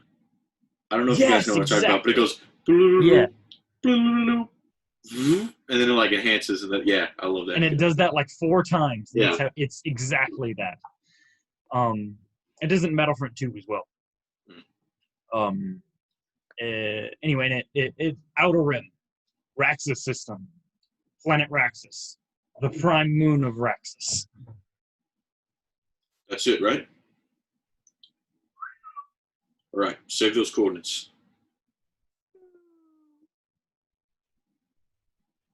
Did you do it? Did you do it? I mean, he beeps at you. All right, good. You don't speak binary, so this is a bit of a complicated process. Does he like unplug, or are we just like sitting here? And I'm gonna look over my shoulder and be like, "All right, don't tell the others about what I'm about to look up." And I'm gonna, I want to like get to like a search engine. Big titty goth girls. All right. This terminal basically is a search engine. You don't have to like go to Google or anything. I want to just go to like the news page. Like, what's the current state of the war? The Outer Rim is where most of the war is happening, and the Separatists have launched a heavy offensive. By the way, you don't need to make like a check for anything because this is basically like on CNN.com. You know, it'd be funny if that guy we just met, Asherad Het, were to be in this war, because then it would be a head offensive. Like the Ted offensive. Yeah, I get it, but... Anyways, so, keep going with your stuff that matters. There's, the Separatists have launched a heavy strike against several Outer Rim systems, including the system you not too long ago visited, the system of Duro. This operation has been noted as, or not noted as, it's been named Operation Dirge's Lance, and Munulist has fallen, and is because it was a Separatist planet, it was retaken by the Republic, and it has fallen to the Separatists yet again. Duros has fallen. The system of Doc, aka Mon Cala, has fallen. There's a system known as the Rishi system, not too far from Camino, that has fallen. There are lots and lots of different... Basically, the Separatists have gained a lot of ground with this new strike. Again, Operation Dirge's Lance. I know it's not the same canon, but Rishi, like Rishi Moon, like one of the first episodes of Clone Wars. Yeah, it Oh is the boy. same canon. That does not conflict with Legends, so it Oh. is slotted in. Dope. Oh boy. Camino. Yeah, oh boy. I look over, I'm like, that's near Camino. That's where I grew up. Anyways, so current state of the war, it does not look good for us. The Oh, it Republic. looks bad for you guys. This is. Oh. Now I understand why they're so Specifically, hesitant the on number giving of us guns. Jedi generals is plummeting, and there is currently in talks in the Senate. Chancellor Palpatine is promoting a new bill in which he basically would divert even more Republic funds to creating more clone troopers because they're dying that fast that they need more and more. Maybe I'll finally get my chance to get back out there. I want to, and then you mentioned the decreasing numbers of units and stuff like that, and I want to look up Bariki Findo. Jedi Master Bariki Findo. He was deployed on the Christophsis campaign with his special squad of his battalion known as Icarus Squad, which is The obviously 87th quite Sentinel familiar Corps. to you. Yeah. The 87th Sentinel Corps and the subset Icarus Squad. They've been fighting on Christophsis basically since you've been there. They have not left. Their Commander Daedalus. There is there's like a video you can watch. It's like an interview with him, if you wish to. If I see Daedalus, I'm like, my God, it's CC6422. I have not seen him in so long. Click on the video. You open up and it's appears to be like a sort of newscast sort of thing. You can see him, his helmet is off, his jetpack is on his back, and his gun, even bigger than yours, is sitting next to him. The interview asks, Commander Daedalus, if you don't mind, could you divulge basically give us a summary of what happened there? And he responds fairly solemnly, I obviously am not permitted to provide too many details. The operation was classified, but what I can say is we gathered intelligence on a separatist offensive. We moved in to strike, and unfortunately, despite the intel we were given, there were massive civilian casualties. Many were gunned down. Seppies were using them as human shields. But after we got past that, we brought the building down on top of those Seppi bastards. I click up the video. Sir, okay. Oh. It's that day. I take a deep breath and I'm like, all right, we're going to finish this. And I click back on to resume because the reporter was asking another question. All right. Sir, if you don't mind, could you sort of explain what it's like being in that sort of situation? It's stressful. My clone brothers and I, we trained long and hard to be efficient killers, but it's different when it's not Seppies at the other end of the blaster. Right. Well, unfortunately, that is all we have for today. So, thank you for speaking to us. Back to you, Jeff. And that is the end of the interview.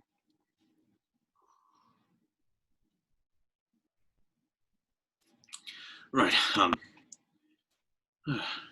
Get out of here. Okay. Current state of the Icarus Squad are they fighting still? Icarus Squad has been the 87th Sentinel Corps specifically has been taking a pretty heavy beating. Christophsis has been it's currently contested. It's not in Republic or Separatist control, and the Sentinel Corps has been taking a pretty hard beating. But Icarus Squad specifically has an amazing track record. They are winning operation after operation, bringing down Separatist strongholds, specializing in that urban warfare setting. Christophsis is a very successful place for them to fight. That's good, at least. I remember all my old brothers there. G6. It was bludgeon. You know, You know how he got his name? Havoc, Maverick, 6422, 3326. No good times. Anyways, and I want to think back to a conversation me and Crow had. I'm like, what was his name? What was... I can't think of it. Jedi General. I genuinely can't think of the fucking name now. Are you asking for help? Fucking Krell? Pong Krell. Boop. Crow used to have this guy as a general. He doesn't like talking about it. And I want to type it Pong Krell, look at his stats. The very first thing, casualty rate. Stupid high. There's sort of a synopsis on his and being in the Jedi Temple, they have very detailed statistics on all of the Jedi generals, and it has a note. It says at the top, pending investigation through Jedi Council, possible rejection for mastership, as and underneath it says reasoning, hate, anger, bad words, stuff like that. Basically, he has a track record of getting his own men killed. However, right underneath casualties, it has victories, and that number is almost as high. It appears that despite the fact that he gets his men killed, he also gets his job done. And as you're looking through, the battle that has the highest casualty number on it is Geonosis. I was literally going to look at for the Battle of Geonosis. See if there are any additional notes. His operation during the Battle of Geonosis was to take his men, and there were droid landing ships that were about to take off and flee Geonosis once the Republic started taking victory, and his men were deployed to stop those ships from taking off. And he was advised by the council to basically go in through covert ops and lead his men, or get his men into the hangar bay and destroy the ships through sabotage. However, he took it upon himself to ignore that advice, and he basically just had his men march on the fort, and they got gunned down and gunned down and gunned down. And he actually ordered his medical units to pull back, keeping them in reserves as soldiers, not as medics. And despite this, not a single Separatist ship made it off that planet. He made sure every single one of them was shot down before takeoff. I'm going to come to a realization of, holy shit, holy criff, that was Crow. He must not wanted to leave his brothers behind.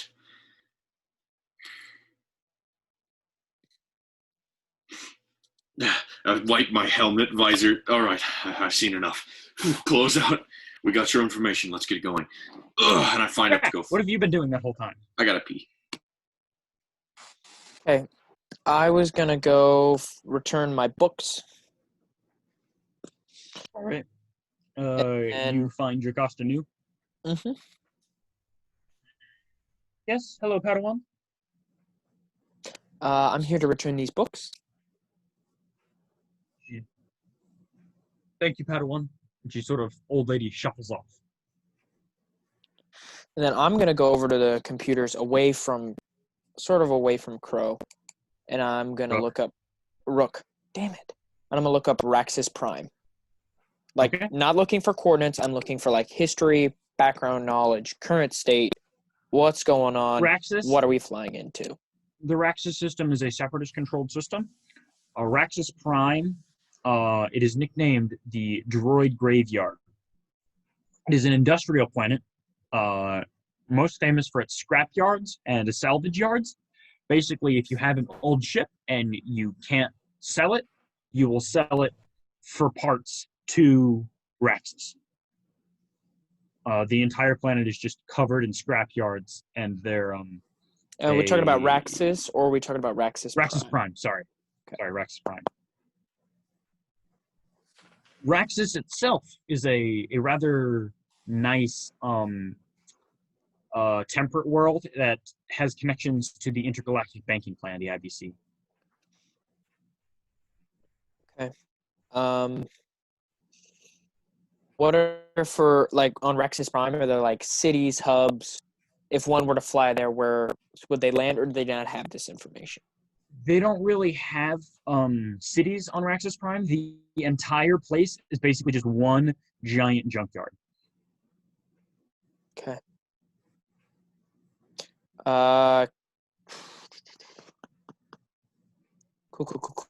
Cool. All right. Is there an inhabitants like? The inhabitants, it's mostly droids, salvage droids. There's also well-documented are Rhodian and Jawa scavengers that are there illegally. Cool. Other than that, there are like lots of like random settlements, but those are the ones that are like primarily. What's the if I search up, and if this is classified information, that would also be nice to know. But or if there is no information, nearest republic, like where would our allies be in relation to us? Like Raxus Prime, but neighboring planet. There's like some republic outposts there. That's a complicated question that I don't know off the top of my head. Let me look at the map. Sorry about this. Like if we need to flee, where should we flee to?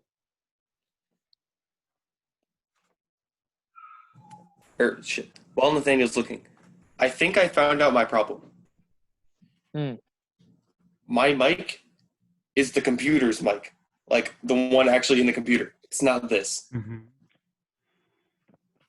I thought I was using the one on my headset.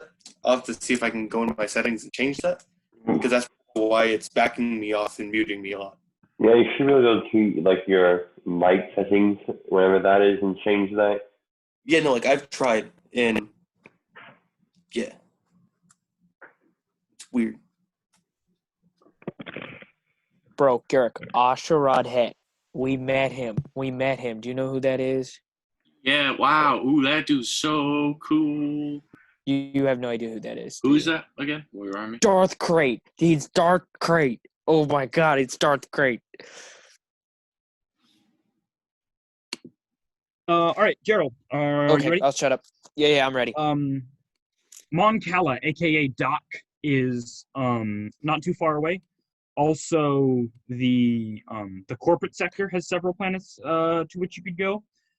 Other than that, if you headed closer to the core, Kashyyyk is a Republic allied planet. Bearing in mind that Doc, while technically official, it is split. The Mon Calamari of Doc are allied with the Republic, but the Quarren are allied with the Separatists. Bastards. So you could hypothetically take refuge there. However, it is currently being contested. Kashyyyk, the Wookiees are mostly out of the war at this point. The droids have not attacked the Wookiees. Okay. All right. And then, just for shits and giggles, I'm going to search my master. All right. Second. Check. Just look up on Google, my master. All right. No, I guess Master Peleos Zandril. The Jedi Master, he is currently deployed. Moment. He is currently deployed on Munulist, the IGBC, their headquarters. The records show that he is there for diplomatic reasons, trying to negotiate. Which, you knowing your master, like, yeah, that makes sense. He was kind of like an arrogant prick like that. He'd go in. Mm-hmm. Yeah, okay. That's all it says as far as his current whereabouts. I'm gonna log out all that stuff, delete browser. All right. Peleosandril, delete. Raxus Prime, delete. Big Titty Goth Girls, delete. Delete. Now, well, leave those on there as a gift for the next guy. You know, everyone deserves some big titty goth girls. And then I'm gonna go find Rook. All right. Rook is, he looks kind of sad, even through his helmet, as he's sitting there next to the computer terminal. You had less to do than he did, so he is just finishing up as you walk over to him. You all right, Rook? Perfect. Perfectly fine. I mean, Okay. there was a picture of a, cute Kashyyyk primate made me emotional. Whatever. Let's get going. I'm gonna lean down to G6 and whisper, "What's up with him?" He beeps at you. Yeah, I know, right? And like, all right, exit this way. Anyway, here's what I found out. So Raxus Prime, basically a big salvage yard, but should. I totally forgot to mention, this is super important. Probably the most important piece of information. I totally forgot it. Thanks. The atmosphere on Raxus Prime, kind of toxic. Oh, yes, Thank that is you, important to know. That's Thanks for throwing us that bone there. You can go there safely, but protective equipment is advised, to say the least. Like, if we inhale it, or like it's You spend a contact lot with of bear time skin. there. You can be, even without protection, you can be on the surface of a planet for short periods of time, but long-term exposure could prove dangerous if not fatal. And is this also corrosive to? Is this just corrosive to people, or is this also corrosive to ships? It's mostly people. It's like a respiratory thing. Cool. So somebody would have a breath mask. Correct. Cool. I've got one. So would you say like clones? They're okay because of their helmets? I would need to look at the clone armor stats. I technically don't have clone armor. I couldn't Well, afford then it doesn't matter. I have 2 breath masks, 24 filters, 12 atmospheric canisters. What? From my Wow. field kit. Okay. Okay. Because Rook. Cashew thought, what if we go to Raxus Prime and I need to breathe? That's why. I just bought it He's because it was prepared. Why are you questioning simple me? and decently priced, isn't it? All right. Here's what I found out. Basically, big old scrapyard, separatist controlled, so we'll be in hostile territory. Fine by Toxic me. atmosphere. But here's the kicker. It's a toxic atmosphere, so we're going to need some sort of breathing apparatus. And then should we need to retreat or make a pit stop, Mon Cala is probably the nearest Republic-controlled planet. Never was a big fan of the water, but I suppose it'll work. Rook, having just researched the state of the war, Mon Cala was an emphasis point that it is heavily contested in a total war zone right now. You understand that the Mon Calamari people are at war with the Quarrens, right? Yes, on dock.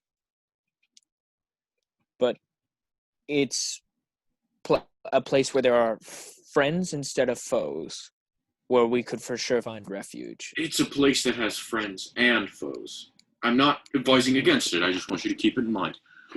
Yeah, no. But I'm saying, like,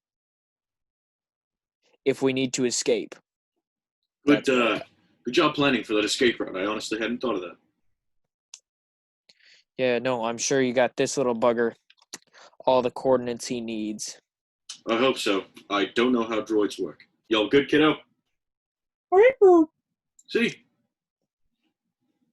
He could have just said, "I'm dying of cancer," and you would have no idea. Should we get him?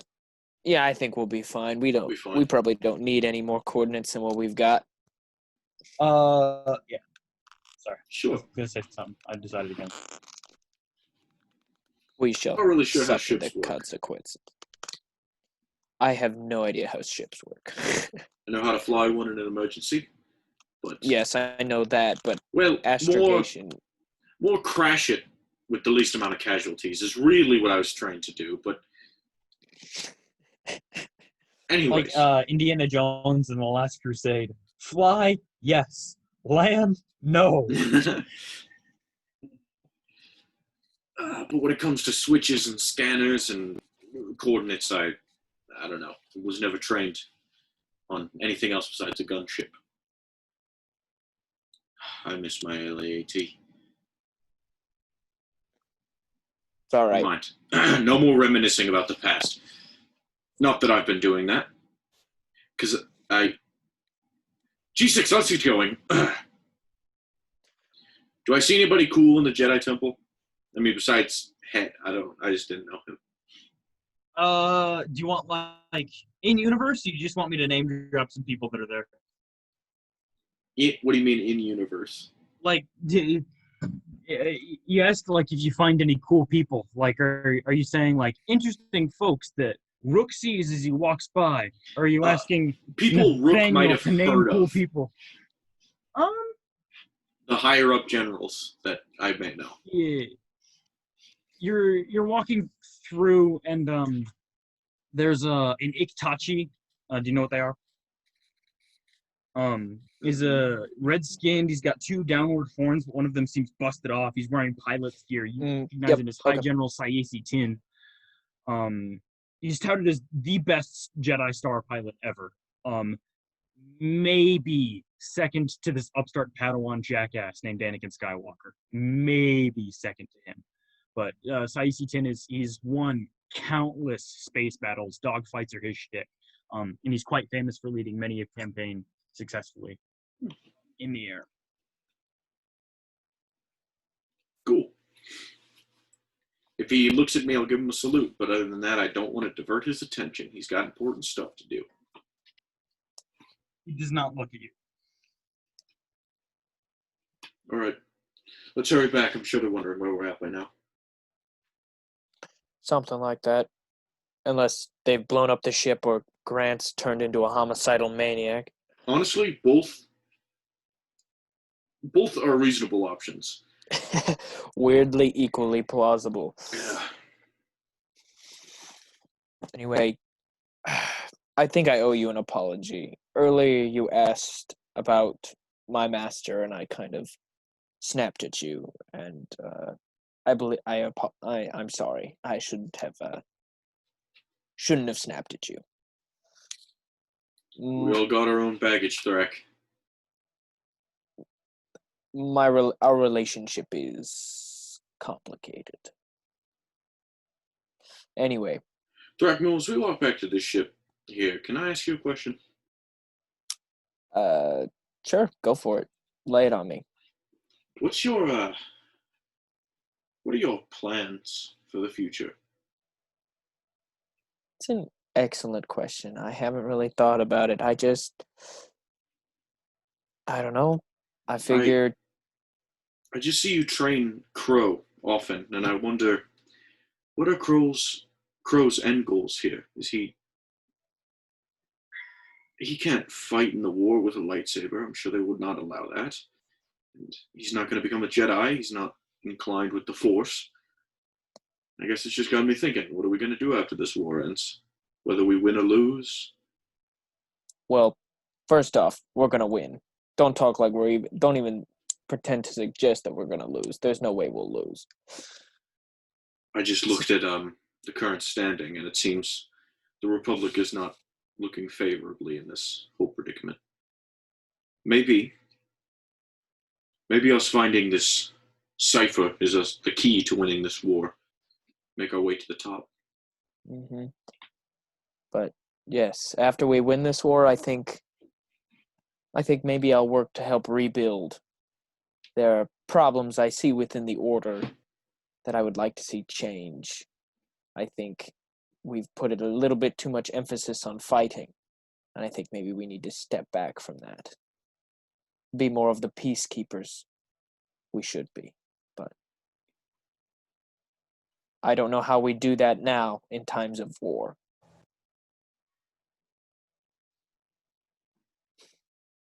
don't get a chance to fight in this war, then I don't know really what my purpose is at the end of the day.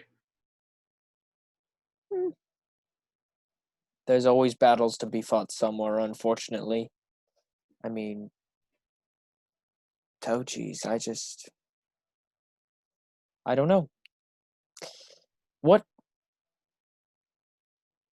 have you thought about? Toyed with any ideas, maybe? Any inklings of a thought? It's not a positive one, but if you're willing to listen, I'll explain how I feel. Go for it. Lay it on me. My fear is that after the war ends and I'm no longer being given an allowance from the Republic to make credits, I'll need to be one of those mercenaries. Remember that we saw on Duro? One of those Death Watch? What if I end up using my only skills that goes against my morality and my judgment? For a hot minute there, I thought you were going to say, what if they euthanize us? And I was going to say, well, first off, I won't let that happen. But second off, I don't know if that, I mean, if that's what you wanted to do, I suppose you could do it. But, I mean, there has to be something else you enjoy. I mean, maybe politics is your game. You seem to want to be a leader. And I'm a elbow Rook in the ribs, gently. A leader is not really what I want to be. I want to be an officer, a commander. It's a lot different. Yelling orders and proposing bills are not the same thing. I appreciate the thought, though, and, well, Thrakmul, to summarize it easily, no matter what happens at the end of this thing, I'm sticking with you guys. Oh, That's heartwarming. I don't let us hold you back from getting to the war front, though. Of course not, but at the end of this war, you and I will still be friends. Always. No matter what. No matter what. Literally, nothing could change that as we walk into the sunset. Nothing Rook, your completely. holocom beeps. Insidious. Literally, nothing could change the way I feel about you guys. Everything is perfect. The Republic will live on forever. Nothing will change.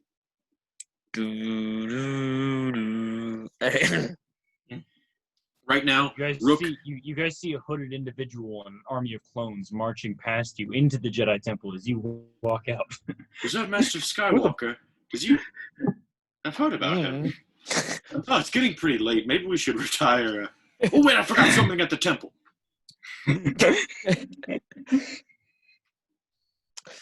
Yeah, no. You walk into the council chamber as he ignites his lightsaber on the younglings. You're like, sorry, I left my cell phone in here. Just Master Skywalker. General There's Skywalker. too many of them. What are we going to do? The door opens and I see him just. I'll come back later.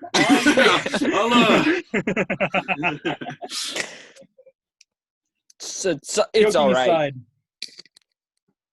Joking aside, you guys armed with your new information and your new outlook on life, for better or for worse. You return right now in Rook's mind, the Republic's currently losing the war, but we are, since we're like a special operatives unit and we're basically getting a dude who's directly under Dooku, like we are going to end it. Like we could be the key to this whole thing, and that's what's given him like a spring in his step sort of thing, and a real allegiance to these guys is the fact that I think we're the key to all of this. Let's go out there and make a difference in the world. Yeah. Well, you're ready to go. Just as your friends return, you are just now getting done with the repairs and upgrades on the hyperdrive. You fasten the last fuel line. Wait, nope, you just put the outtake into the intake. That would make it explode. And move it over to the right sprocket. Much better. And is this now looking like a nice fancy old Class 1 hyperdrive? Yes, sir. Let's And go. you look at the box that you have emptied of the Class 2 bits, or emptied of the Class 1 bits and filled with the Class 2. Now, basically, it's just full of, like, scruddy hyperdrive parts that are basically just junk. Does it look like I can make a bomb with it? Roll a craft explosives check, because I know damn well you're trained in that. Yeah, I'm pretty trained in that. That's correct. Damn, I rolled a 5. That's 15, though. Are you trying to craft, or are you just thinking, can I make a bomb out of this? No, I'm not trying to craft it at this exact moment. I'm saying Okay, if I see these parts in like, okay. You could probably make a bomb with this, not gonna lie. These are the parts that were set to accidentally make things explode earlier, so you could probably make a bomb out of it. Okay. I want to pick up all the old parts and put them in the box. Is he flipping his camera? All again? right. Great. Put the Guys, I'm done. All right, I need to stop doing that, but I think it's funny. Good job, Kathu, can you lower this box to the ground and set it over there by the, well, what used to be those gonk droids? I try to lower it down with the force. Make a move object check, sir. So that's cut. 30. Is that a natural 20? It's a 19. Is it a natural 30? A dirty 30. You levitate not only the box, but you also pick up Dabar and place him down on the floor. This is new. Yeah, I actually lifted the ship earlier. I thought I felt something a little off. Your Yeah. powers have really grown since we first met. Yes, we have. And your knowledge of computers Doubled. has as well. I feel like I've been a little bit more crafty. That is correct. I want to like rise up into the ship, and as they're talking about Cthulhu's force powers, I'm going to say, and I thought they said the Skywalker was the chosen one. Am I right? Who's that guy? Anyways, we're ready. R2D6 is all the coordinates here. We're ready to plug in. We're ready to leave. Dabar, he wheels up to you and he says, basically, because again, binary isn't words, it's equations. But he basically says what equates to he lets you know that he has all the astrogation data he needs. He has the direct route to Axis Prime, and also he wants to light something on fire.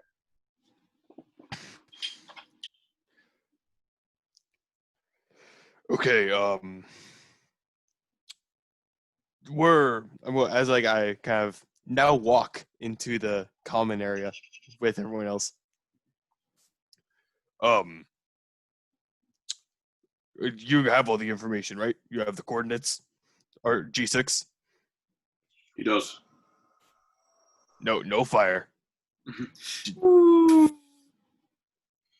May I ask what he said in binary, or was that in binary? Now? Like, yeah. It was just like a sad beep. Oh, okay. Can you share that information with Grant? He plugs into the holo table and he plugs some things in the scomp link. And you hear Grant shout from the cockpit, "I got it!" Good. G6, can you manage scanners and that type of information from this holo table?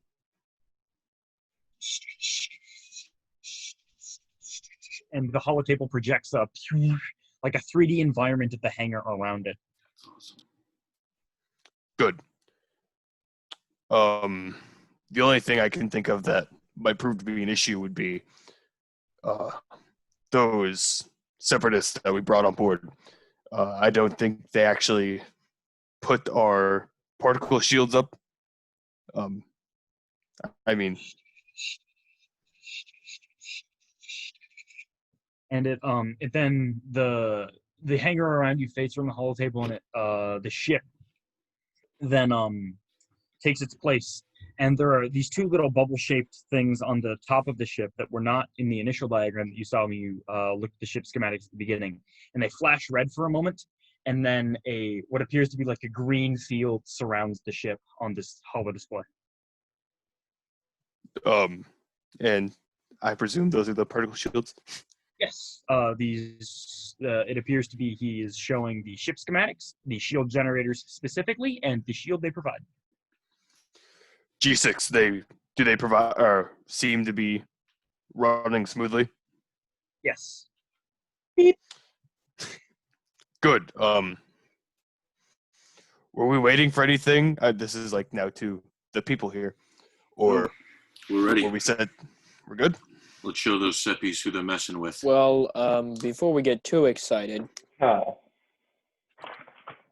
Raxus Prime, does everyone have proper breathing equipment in case we're there for a long time? The atmosphere is toxic. I have 12 canisters.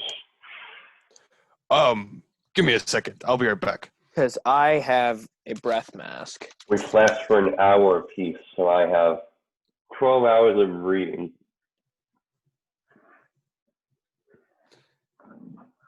All right. Well, you guys sort this out. I will use the refresher, and then I will be right back to talk business. Fruit goes to take a shit. I'd like to go up to the cockpit. Okay. And to Grant, I would like to ask, where you know where Raxus Prime is now. And Yes, we were sir. notified that the atmosphere is, well, toxic, as what I've been My told. data on Raxus Prime concludes that it has a Type 1, aka breathable atmosphere. However, the toxic exhausts from the scrapyards can induce respiratory issues in organic beings. Yes. Long-term exposure, not so good for you in certain areas of the planet. Okay. Then that leads to my next question. Does the ship have any breathing equipment on board or any type of... The ship's onboard life support systems will continue to provide fresh and breathable air as long as you are within its cabin. However, once you leave the ship, it has nothing that can protect you then. And it has no spacesuits on board or anything to help? No, sir. Okay. Thank you, Grant. Keep doing whatever you're doing. Yes, sir. And I exit back into the living quarters, or not living quarters, but like the living room, I guess, of the main ship. area. Yeah, the common room. The living room of the ship, I think that. So the ship will have fresh air when we are inside on the planet, so we can leave the ship and come back if we do need fresh air, if you will. And it seems that only certain areas of the planet are bad due to the gases because of the certain shipyards. Well, So I think I we're can take it. So we're around those certain shipyards. I'm a clone. I don't need air. I do need air. I'm sorry to say, Rook, but yes, you do need air too. No, I'm not saying I don't need air. I'm saying I don't need clean air. I can take it. Would you like to end up like grow in there? We're clones, Devar. We're meant to be expendable. You guys. Yeah, that's stupid. After the war, Rook slowly died of lung cancer. Yeah, like one of those coal miners that like mines his entire life, and then when he's like 50 something dies of terrible cancer. Well, I was thinking, like, after like those documentaries based You know what I'm talking about? Like based off of a true story, and then at the end, it's got that montage of like the real people and like what actually happened. The Blair Witch Project. Anyway, all right. Rook. Yeah. When they say clones are expendable, that, from what I've heard, is being shot on the battlefield, not Dying getting of lung sick. cancer. It's all so stupid. Listen, I'm just saying you don't need to waste any of your precious resources on me. If you Well, can't shoot, I'm already going to have to go get a mask because I take it Kathu doesn't have one in my size. I have one in my size and mouth shape. Yeah, I will just go ahead and rule that Kathu and the clones can wear the same type of mask, and Thraknul and Dabar can wear the same type of mask. So If you're going to I'm go going to get need- one and wanted to pick me up one, I would not mind. I just do not have the credits for it. Actually, I have 2 breath masks here. But still only 12 canisters. I may need more canisters and filters. there. I think that's settled. You can borrow Kathu's extra. Does Rook have a breath mask? Crow? Crow, I mean, yes. No. We will worry about that when Crow gets back. Then, yeah, we might need to go to a general store and get some breath masks and canisters. That clone depot, if you will. Did that Weapons have cache? the what? The weapons cache where you picked up like ammo and stuff. Ammo and like medic packs and stuff like that? Yeah. I got a hollow protector. Yeah. Do you think that place would have masks? It's possible. Definitely clone-size masks. I don't know about you-size masks. So, Ooh, that's a fair point. no, breath canisters on one size fits all. Well, wait a second. They might, because I'm guessing, well, being on here on Coruscant, I've seen Jedi in all shapes and sizes, so That's like the they probably have one that can fit us big mouths. I kind of nudge Crow a little bit, or not Crow, Direct Mule. Yeah, I already have a breath mask. I wave my special breath mask. Yeah, that would. I'm pretty sure we could see if we can get some. Do you guys still get IDs? Yeah, the Special Republic one. Yeah, like that this. they gave us. I think mine Yeah, had like I have pocket with the Force.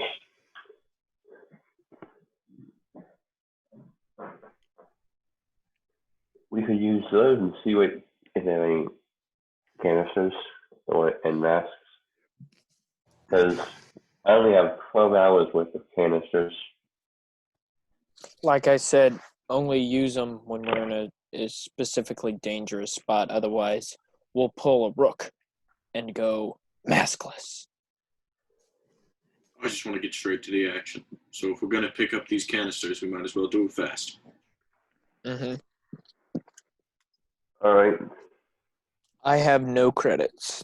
Should we just walk to the Clone Depot? If I recall last time, we had a pilot take us to in front of the Clone Depot. It's probably very illegal, but maybe you could do like circles and come back and pick us up when we're done, Deborah. I think we should just find. What time is it right now? Hey, it's fairly late in the day, like probably around dinner time. In the morning, we can just go to the office and see if someone can take us down there. Listen, I understand, but I'm just really ready to get out of Coruscant and go do something. Does everyone understand my frustration? I understand your frustration, but I think it would be better to walk, especially in my case. Getting used to these legs, walking as much as possible. is probably the best thing. It hurts like a cripping. Go walk. I can't, but yeah, walking is probably the best bet. All right, well, let's go. We've done too much sitting around and talking recently. All right. Okay, We'll see if we find medicine for Crow too. I feel like I've lost sense of what I used to be, an action-packed, angry man full of rage and bullets, but now I just stand and talk all the time. I need some action.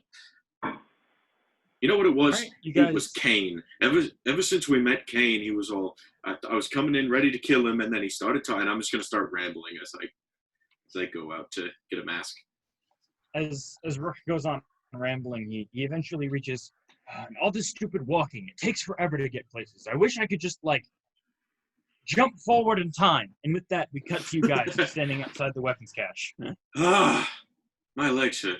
What about you, Debar? God, that took forever. I don't think it takes that long. I'm going to unscrew the bottle and pop another pill. Keep those. As a note, you have 10 left. There were 12 pills in the bottle. Okay. All right, let's go. Get some masks. Yep. Show them our IDs. Give them a quick salute. Right. As I do. What are you requisitioning exactly? We need rec rebreathers. masks and atmospheric canisters if you have any. All right. For the masks, you guys will need to provide credits. All right. You have one that can fit this big one? Yeah, we've got big ones. And then we need one big and one small, I think. Regular. Standard not issue. small. Yes. It's standard, not Two. small. Do you have All right, rebreathers and then- that will just turn the atmosphere into breathable air, or do we need to buy canisters for them? Yeah, you'll also need filters. Filters are a more standard issue. We can give you up to 4 free of charge after that. Credits. I have a filter each. myself. And the filters work for 24 hours, right? No. The filters need to be changed every 1 hour, I believe. That's for the canisters. Same thing.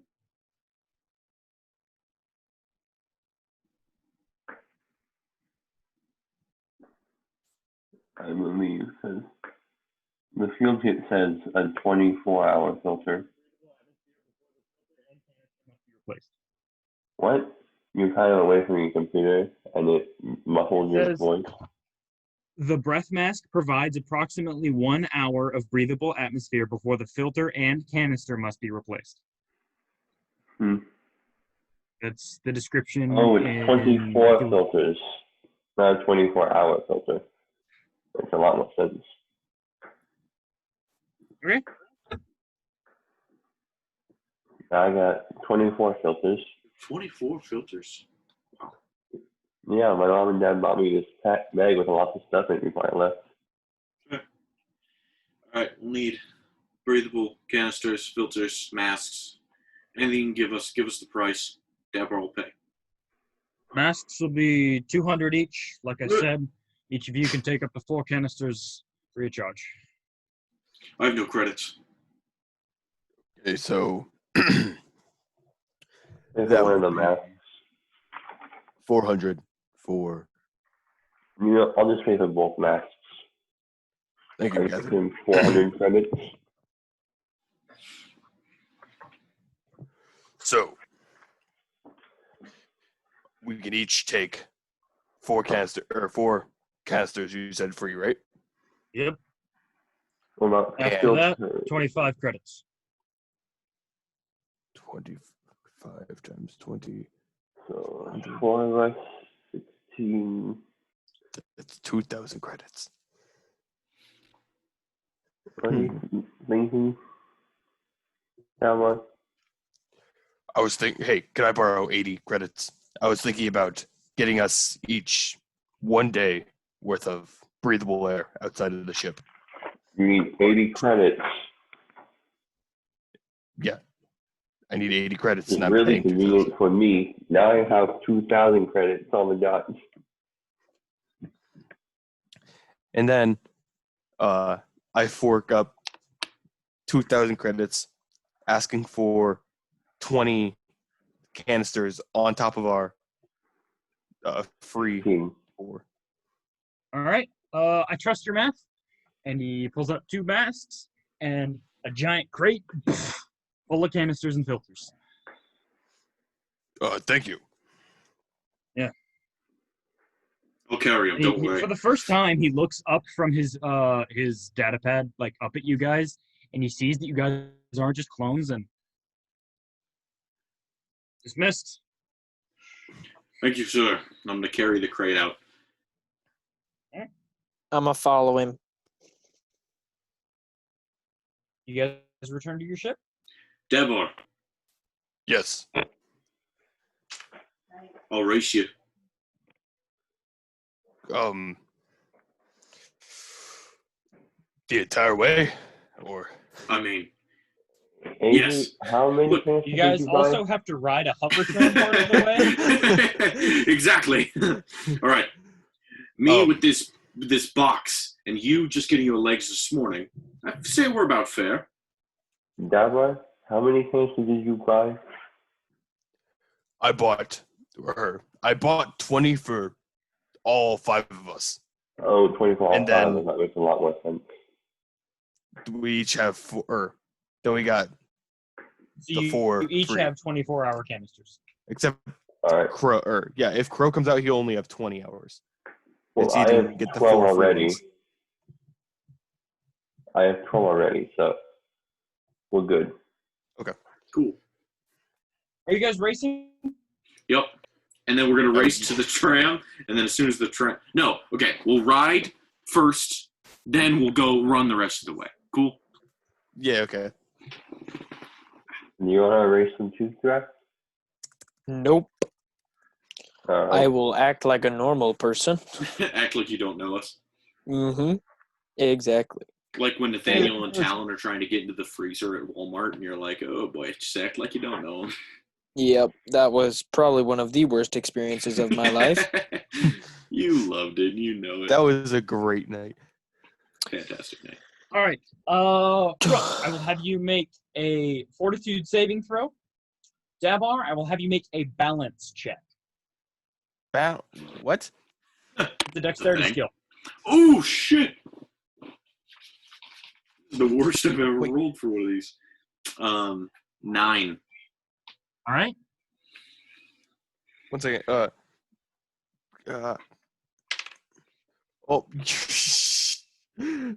Okay.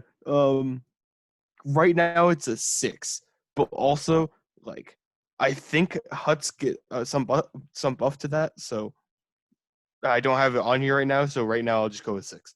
All right. You guys get going. Rook, Dabar's outpacing you by a long shot.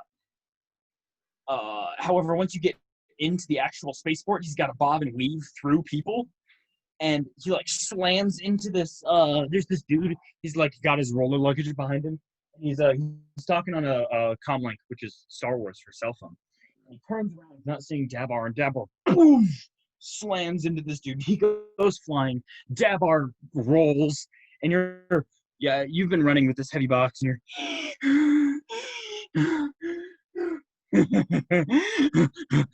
You use the fact that he just smoked some dude, Dabar, and you scramble to get back to your feet.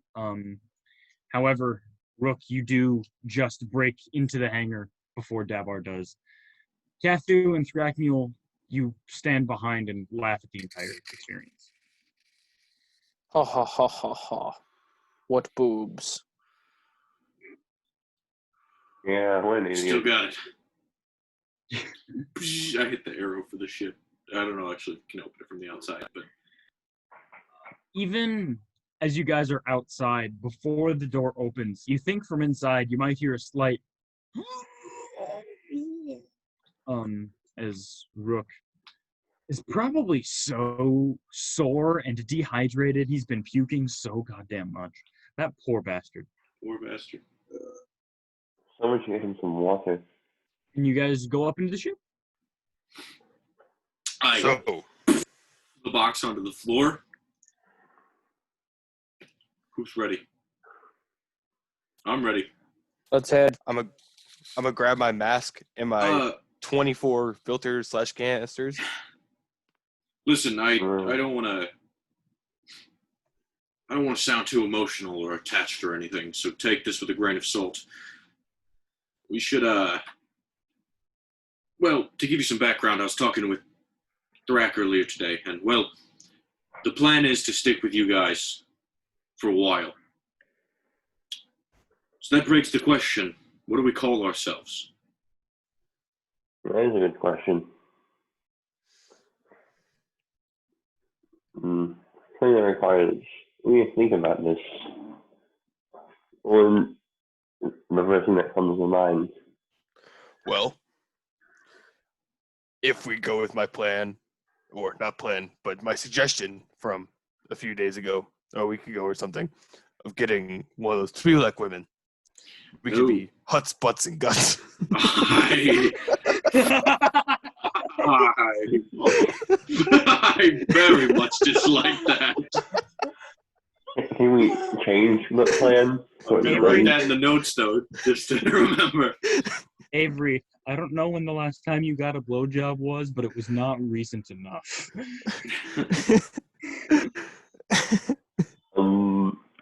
So Huts, Butts, and Guts. Yes. His huts. I was thinking about it, like, Guts. yeah, that's funny, and I couldn't even say it without laughing. Fucking hell. Well, that certainly ruined any moment we were going to have, so I'll just throw my suggestion out there. You remember Field Officer Tippin? Yeah. Not a great guy to remember, so I don't blame you if you forgot, but the first day we were all together, I walked into the briefing room, and he referred to us all as misfits, outcasts. And I kind of like the sound of that. Outcasts. I mean, look at us. We're not the most normal-looking bunch. Besides me and Crow, of course, we look a little too normal. which makes you abnormal. Precisely.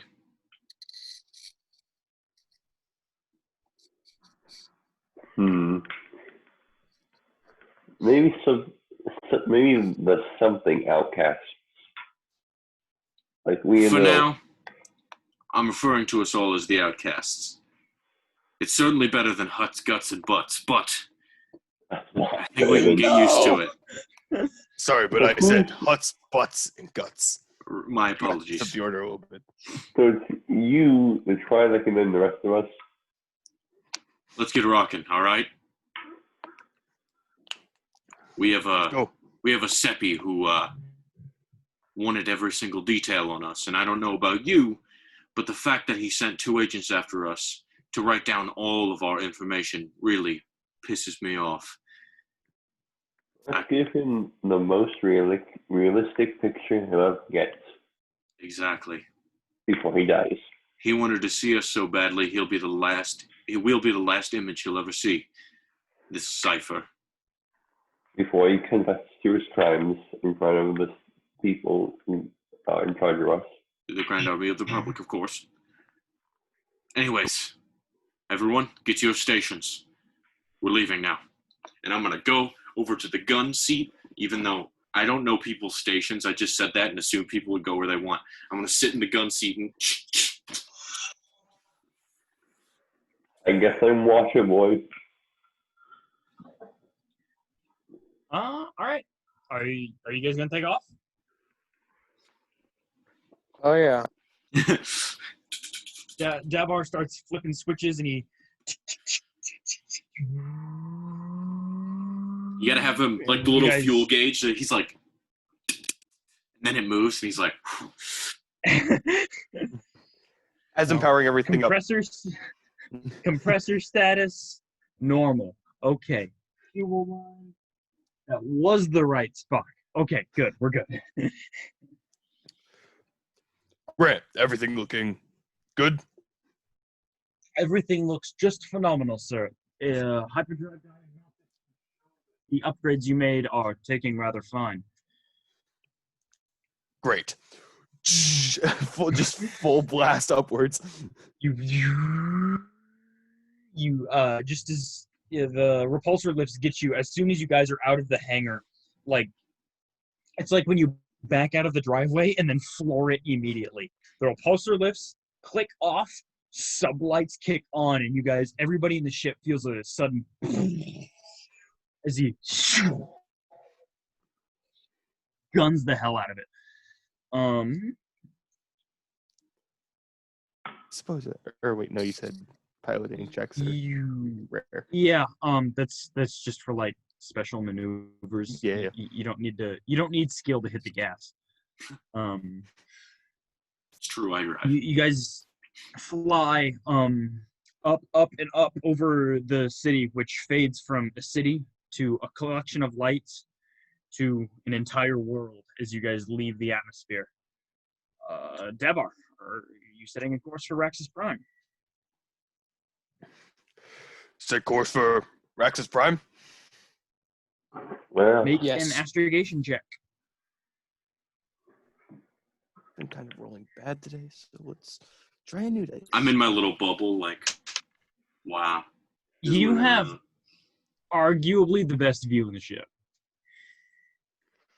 So you know how I said I wasn't rolling well?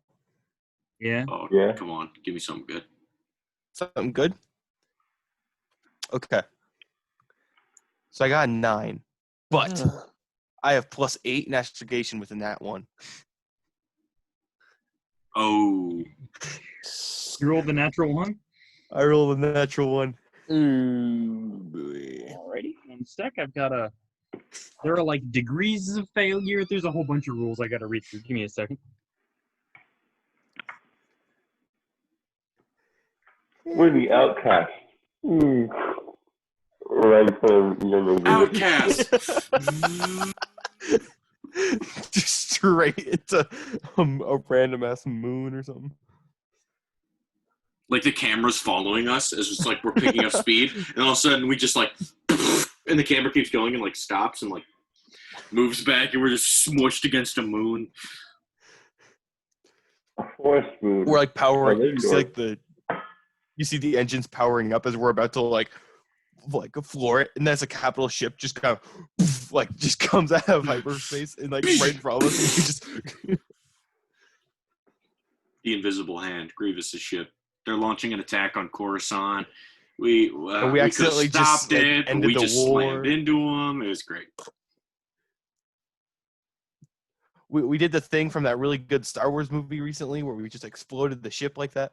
Into hyperspace? I can't do it. Rook, can you kick Dabar from the call for me? Certainly. Wait, no, I no. No. Oh, yeah. There you go. remember- That should cut it. Oh, okay. Should you report him again? No, I just gave him No, a name call- more my fitting of name's his Game Boy now. character. No, Okay, that's great. but all things aside, though, that scene was pretty damn cool. Not the actual lore behind it, but like the audio It and looked lighting cool. in that It scene was looked amazing. really cool. Sounded really cool too. So anyways, Like that was what like the hell just happened to us? Are you allowed to answer that yet? I think he's figuring that out still. Yeah, one sec. Sorry, so many rules. He And, knows like, we're dead, but trying to figure out how dead. Or where dead. We're in a random asteroid field. We ran into a moon. We're now like crashed in Dagobah. Like Figured it out. I just need to roll a D100. That's always fun for you guys, right? Hopefully it lands on the one where we actually get to our destination. You guys jump to hyperspace. are we dead? No, you jump to hyperspace. Dope.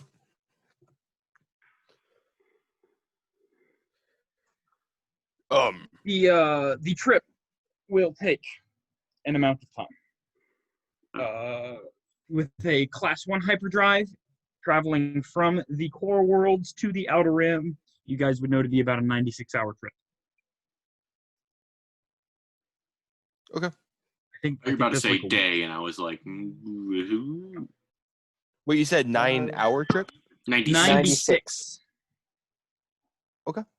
Yeah, it's not that bad. Dope. I'm gonna It kick is a back, 4-day look at trip. some I just did the hyperspace. math. So, Grant, sorry I'm asking So- you all these questions, but with the new hyperdrive, I'm still just a little worried. That jump, everything was okay? All clear? Yes, sir. We are currently traveling on the course that you plotted. What? We are currently traveling on the course that you plotted. Oh, gotcha. We're good. I thought you said like Uplata, and I was like, what the fuck is Uplata? That sounds like a Star Wars planet, we're going honestly. to the Yeah, wrong that- star system. That's why That's I what was the so Natural confused. One did. Was we're not going to Raxus Prime. I just holler if anything is needed. I think I'm going to go mess around with some broken droids, and I'd like to go back to cargo bay. You go into the cargo bay. I'm not. I shouldn't be the one asking, but does anyone else want to do anything before I do all this? Mm-mm. Read my book. I was just gonna let you do droid stuff. Oh, okay. So, as I go back there, you said these gonk droids are all smashed, but like, how smashed are we talking here?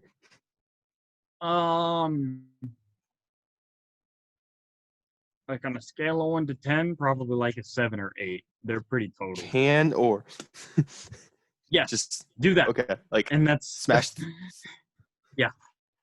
Come on, strong boy, step I on don't- it. I don't. Be like Jared, smash it on your forehead. Remember when we did trivia Okay, that one time? smashing and on he your was just like, forehead's actually like painful. No, Oh it's shit! I not, forgot you about baby. prom trivia night, and Jared was just. So wait, we're saying like gonk droid. yes. Okay. But like if the can was full, but instead of liquid, it's like machinery and it's spewed out the sides. So wait, now I just have a mass of random bolts. Parts. That are orgasms watching this pile. She's like, oh. Any of the outside casing, how salvageable is it? That's the part that's totally totaled. Gotcha. Some of the mechanics of the legs are still intact, but the casing it was crumbled like a tin can. Gotcha. Oh shit. There's some access. I got a nice little wet mark now from crushing Dr. Pepper can. Mm. Dude, I Maybe. love those. I love when you get like stains on your character sheet. It shows you're like, it's the sign of like wear and tear of a true D&D player. Okay. Actually, it's Star Wars Revised Core Edition. That too. First thing I want to do with these is I would like to take off the casing and kind of set that on the side because I'll probably have to re-flatten all that in the sheets later. Okay. But as of now, basically just like take those off and like bolts, put those in the pile. Wiring, red wires, blue wires, green wires. And then we take our working gonk feet, put them over here. And then we take like, that type of thing. You Lego sort what's left of these droids. And I'm able to do that, like no checks or anything. Yeah, it just takes time. Okay. So after kind of sorting it all and like getting it cleared, I'd like to take out one of my data pads. Okay. And if I open it up, is there like a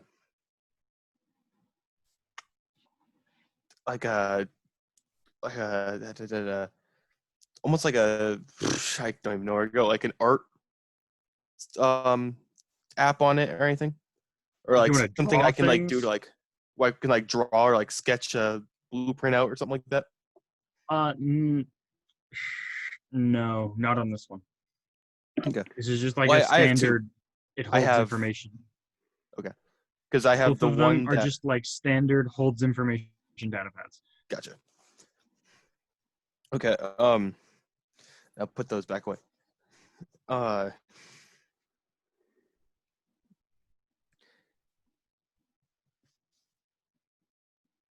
While Avery is brainstorming of like what to do. Stuff to do. Yeah. Yeah. Does anybody else have any? I'm reading my book. I want to Okay. do some shit that's not meant to be shady, but since Tom's not here, it's gonna sound shady. I want to look at his lightsaber. Nope. No. When players are gone, their inventory is not the party inventory, so I don't want to. Like without him here, I hope you understand. Then I want to give him a quick, swift kick to the testicles. I think I finally feel. Thank you, Crow. I'm gonna ask Drakmule, Yo, what's up? can I look at your lightsaber?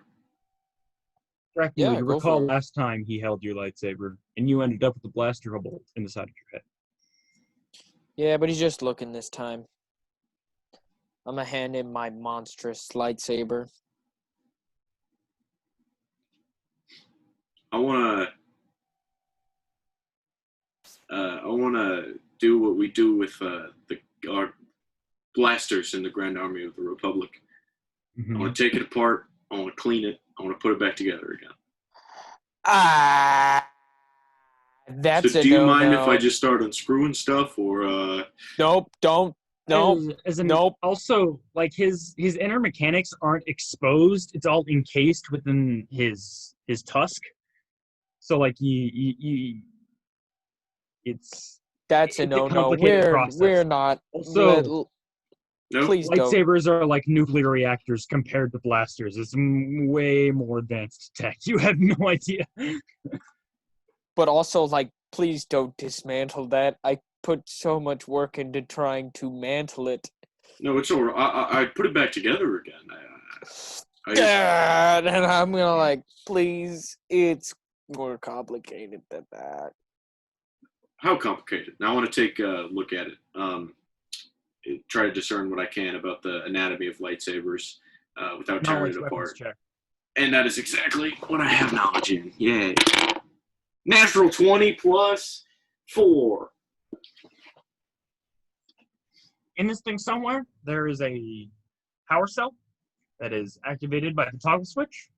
When the power cell is activated, it sends a beam of energy through the lightsaber, basically, and it goes through the focusing crystal.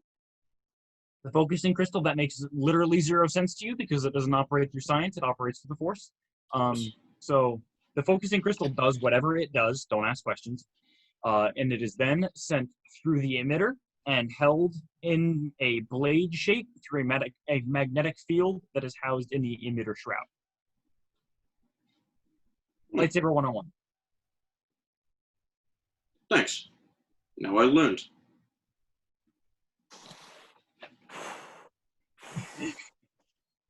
Because I was having a panic attack. Ugh.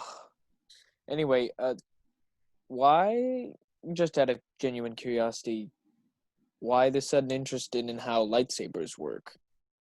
Don't worry, I'm not like Crow. I just like weapons. I don't think that being like Crow is necessarily a bad thing. No, I'm just saying that I'm not trying to get you to train me. I just like looking at stuff, figuring out how it works, as long as it explodes or shoots or stabs, maims in any sort of way. I want you to know that if you ever change your mind, I'm here. All right. Padawan learner offers to train you. Mm-hmm. I wanna go into the cargo bay with Debar. All right. Your now cyborg hut friend is hunched over some sorted gonk parts, going, Dabar, stroking his non-existent goatee. I have a chaotic idea, and I would like your help with it. What is it? All right. I start talking. I'm gonna start putting my possessions down on the ground as I do this. I'm getting a presentation ready.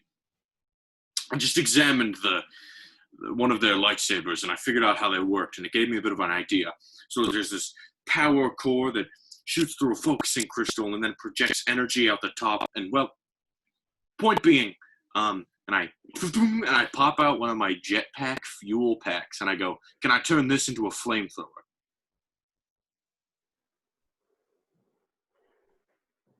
I mean, you'd have to have a pilot light and then something to eject fuel from the canister through the pilot light at great force to succeed a length of, I don't know, 10, 15 meters. Nothing too crazy, just something close range. Something they're not expecting. I'm thinking maybe out of this hand as opposed to this one.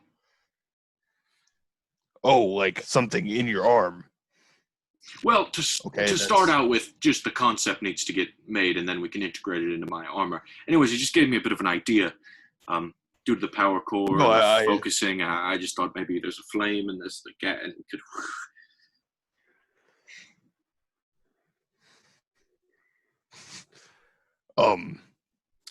With the pilot light, it might be hard to integrate into the armor.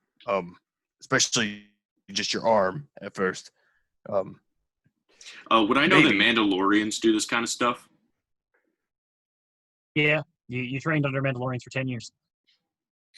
There's a lot of Mandalorian figures that have one integrated into their arms, but again, I'm not quite looking for that. I just want something for now to see if I can put it in.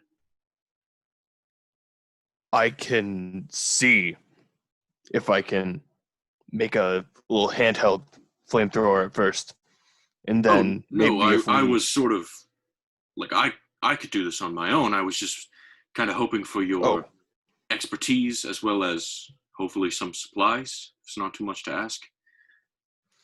I mean, on this trip, I'll probably just be back here messing with these parts. Maybe I don't know if I'm going to rebuild the gonk droids or if I'm going to try and create something new yet. I would hope for something new. No offense to these gonk droids, but we don't have much use for them. That's true. No, if you would like to stay back here at my side trying to make a flamethrower, and I could overwatch your craftsmanship, possibly help, I'd be down to. I sit down, I put some rocket fuel in front of me. I have this rocket fuel, another spare container, and the one hooked up to my backpack, by the way. So I'm not shorting myself. But yeah, and then I'm gonna attempt to over the next couple days try to figure out how I could get a flamethrower gauntlet. All right.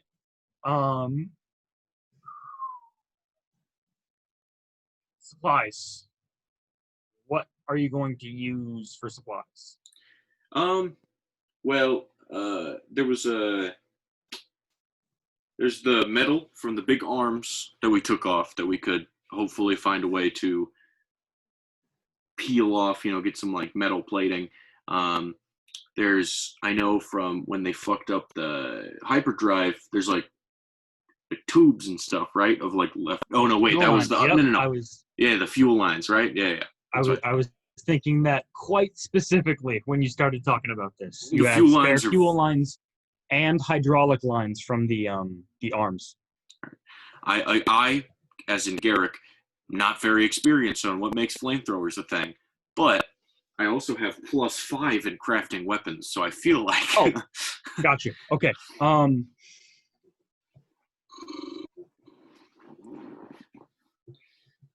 You have any spare weapons?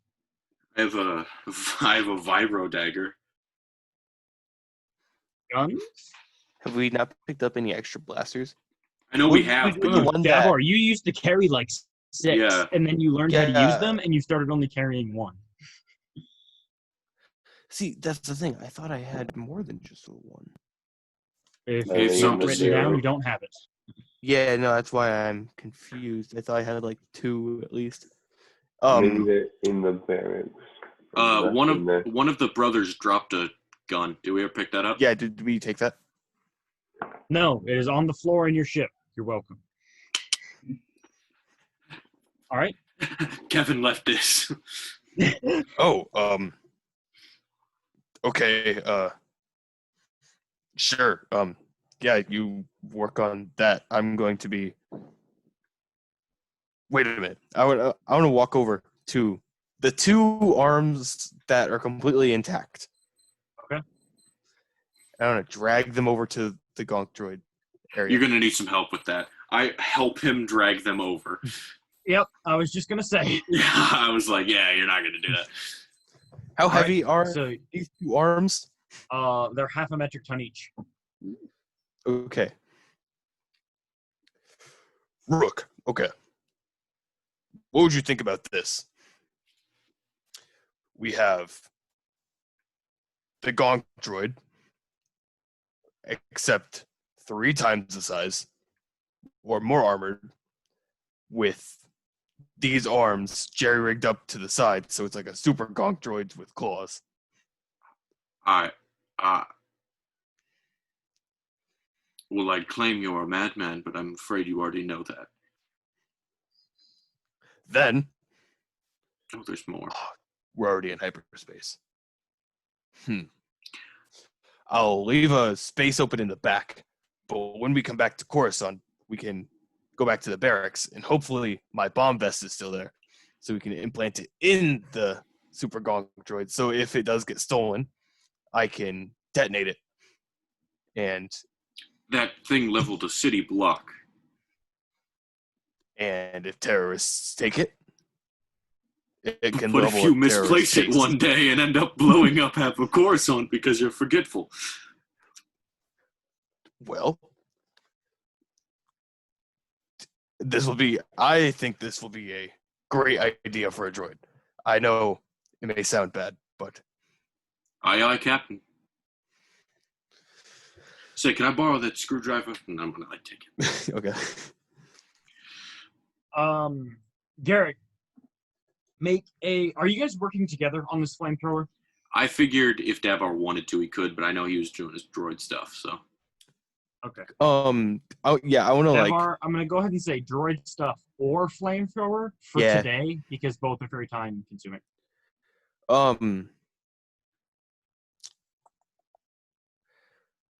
I would like to oversee, because basically my 2 options here right now are I'd rather bang out this metal to make it like flat sheets, like of the old gonk droids, like make sheets so I could like reuse it instead of it being like all like you can turn mashed it into and wrinkled. Gonkzilla.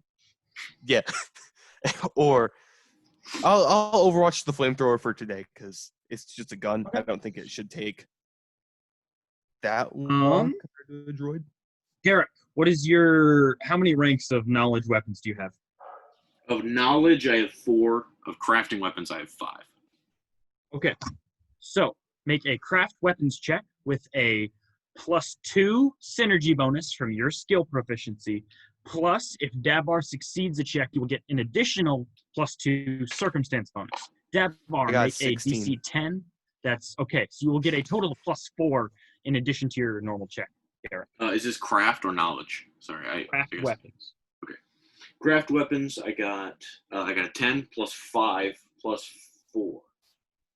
So 19. As you know from the Mandalorians, the way they do it is basically the fuel line basically just is the flamethrower uses the same supply as their jetpack. So like if they use their flamethrower, that's 1 less jetpack use they get, but also it's only 1 fuel container. They don't have to carry around extra. Is that the route you would want to take, or would you want a separate fuel supply? Yeah, I'll put them the same one to make things less confusing, I guess. All right. One sec. I have to find the Jango Fett stat block so I can figure out exactly how these things work. As he's kind of like grabbing parts and kind of be like, okay, I want to go over to the arm where the hydraulic hose was spraying everywhere, and I want to take off that hose and bring it over. I think this could prove as a nice fuel line for you. I remember this one. Ooh, watch out! Nah, I'm just kidding. All right. I want a straight face while you're like, with it. Just like blank stare, like, fuck you. But like, you understand. It's like when you're like messing around with an older sibling or whatever, and they just don't have time for your shit. Mm-hmm. Evar, are you, Yep. You mentioned you don't have any sort of fondness for the Republic, nor any hate, right? You're mutual? Mutual, yes. Tending to like them a tad more, but that's also just getting closer with you guys.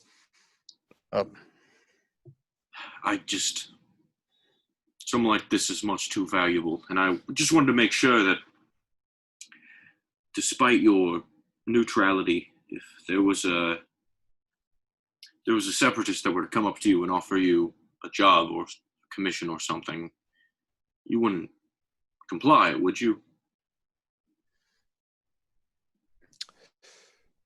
No, unless it was something very valuable to me. It's disconcerting. But as long as you're with us and we're with you, then there should be no approaching by said separatists. I would stick with you guys over separatists. The Republic as a whole, maybe not so much, but sticking by your guys' side as a group, yes. I understand your disdain for the bureaucracy and hierarchy of the Republic, but I'm glad you are still on the right side of history. Look, I might be just excited because of my new weapons. I tend to get that way, but maybe after this is all over, we could specialize in weaponry or droids or other things like that. Or war droids. I know that's kind of what you fight against and are hating on, but if they're like under our control, under the right side, I think they would be a nice addition. But I figured, we have to make a living somehow, and what we know is war. We might as well do what we must. I sort of like like how Marindata. We could be that, but with guns and droids. And less terrorism. And droids with guns. All under the side of the Republic. What do you think? No, I do like the sound of that. One moment, please.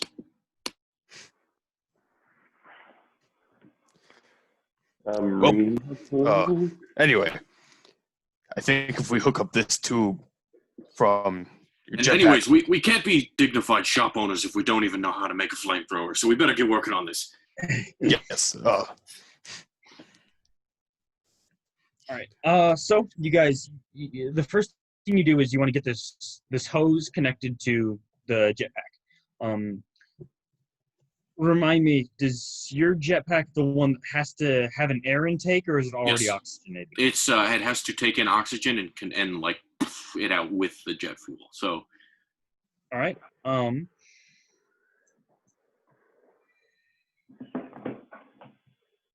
Okay. So the tanks are already pressurized, right? That's how it feeds fuel into the jetpack. So if you add another avenue, in this case the hose, the fuel will propel itself through the hose. You then take you take apart the blaster, and you think you can use the primer that lights the Tabana in the blaster, basically as your pilot for the flamethrower. And you lay out all of these various parts. You take off your jetpack, lay it out, lay the hose out, lay the disassembled bits of the gun out. You basically you just have the trigger like still connecting to the primer for the weapon. So that's all one piece. And so jetpack, hose, fuel, or trigger and primer. Basically, all you need to do is stick everything together. Despite the fact that it's literally a fucking flamethrower, it's a relatively easy build. So, and you said you got a 19 on that craft check? With Dabar's help, of course. Right. So you guys go into fashioning all those things together, and over the course of this one singular day, do the decent roll with the check, and again the relative simplicity of this build, think you might have one that works, maybe. What does it look like? It is a tube that runs down, that connects to your jetpack, and the other end of the tube is like the little tube. It hooks up to a little nozzle. You guys, I'm sure there's a nozzle somewhere that you guys have gotten. And the nozzle Barrel is of the hooked gun. up to the pistol. Sure, the pistol grip and trigger of the gun that you've disassembled. So you haven't integrated it into your armor yet, but you've got a little. Is the tube like out the bottom, or is it out the or is it like in my hand as it's basically in a your gun? hand? You hold it. It's you hold it like a gun. I'm gonna go. You ready for the beta test? I kind of like clear my droids out of the way. I'm gonna like go to one side of the cargo bay and like aim to the other. You ready? Whoa, 1 second. Brad, there's going to be a flamethrower test in the cargo bay. I'd like just to like. Can you say it over the loudspeaker so Thrakmule and Crow and not from your. You would have to go to the intercom to do so. That'd be fun. Is there an intercom in the cargo bay? Middle of the night. Nope. Damn. There's gonna be a fire test in the cargo bay. It should be okay. I'll calm you again if we do need any sprinkler systems on, if we even have those. Don't worry about it for the time being. Thrakmule, Kathu, without any context, you hear over the intercom Grant say, "Readying fire suppression system." I'm sure it's nothing. They'll be fine, right? You ready, Dabar? I hope so. Yeah.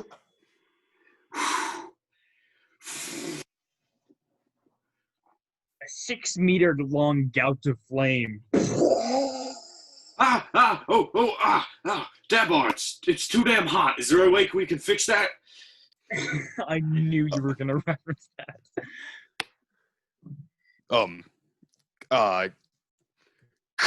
Get some electrical tape. You ask the engineer/pilot how to fix something, and he has duct tape. So I tape a spot on the tube, and it gives him some padding. I don't know what you're referencing, by the way, so I'm just gonna. Once Upon a Time in Hollywood. Once Upon a Time in Hollywood, he's training with a flamethrower. It's too damn hot. You think we could do anything about that heat? And the guy goes, "It's a flamethrower." Damn, it would be a lot better if I've seen that movie and was able to. All right.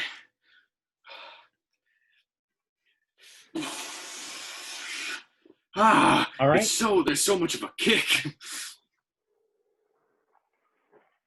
I mean, you're handling it better than that lightsaber. As a note, now you have used 3 jetpack uses. Okay. Each flamethrower use is a jetpack use, basically. You want the stats for this? Can I just get a reference of what page it's on? I can look it up myself. On page 316, it says equipment of Jango and Boba Fett. One of the items is flamethrower gauntlet. 300 and what? 316 in the revised 4 rule. I have looked at that page before when I was making my character. That's why I decided to have a jetpack in the first place. Such a great page. It's such a good page. There's so much good stuff here. Well, it looks like your flamethrower is ready. maybe tomorrow, you could come back and help me hammer out some of these sheets so I can work on my super gonk droid, if you will. Gonkzilla. I can know. hammer. Don't expect me to work with any wires or anything. It's not No, connected to it'll an be explosive. Your little ramshackle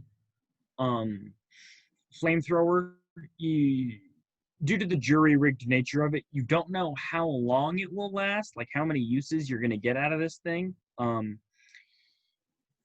you think at some point you might want to reinforce this with a more permanent, not just a hydraulic fluid line and a disassembled gun. So going forward, keep that in mind. I also could catch them on fire. That's interesting. Yeah. You could deal burn damage. It's good stuff. All right. Yep. All right. Thus concludes day 1 of your guys' trip.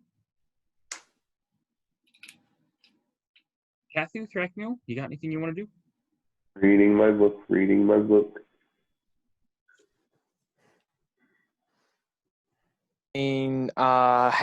Have Grant make us some calf and drink that. Having some calf. Dabar, Rook, day 2, you guys.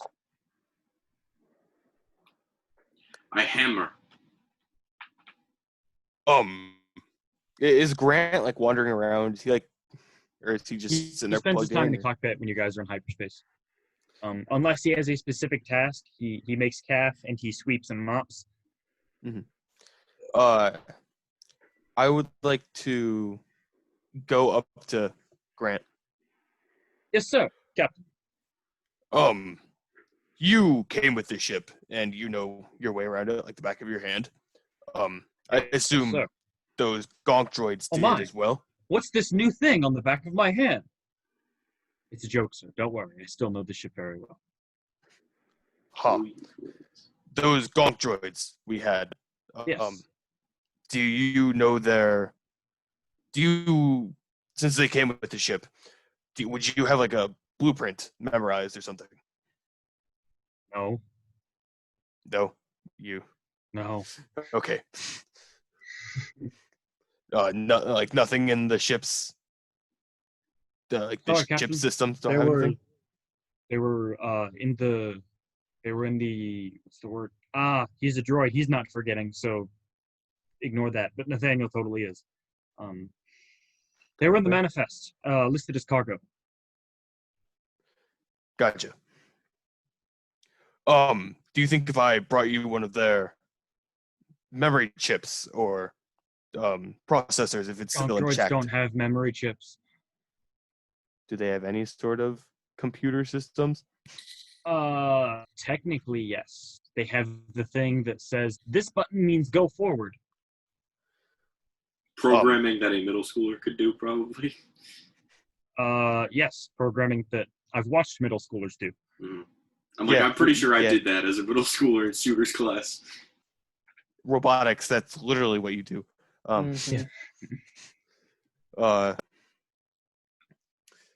So, okay, I was just wondering if we had any blueprints to a gonk droid so I could use it and upgrade it. It's all good. Maybe, I don't know, I have an idea. Where's G6? G6 is walking in circles around the holotable. Wheeling in circles around the holotable. G6. He chirps a response at you. It's unlikely, but, thought I'd ask. Would you have the blueprints of a gonk droid by any chance? His little holoprojector lights up, and schematics of a gonk droid pop up. Perfect. Could you download it to this datapad so I could work on it in the back?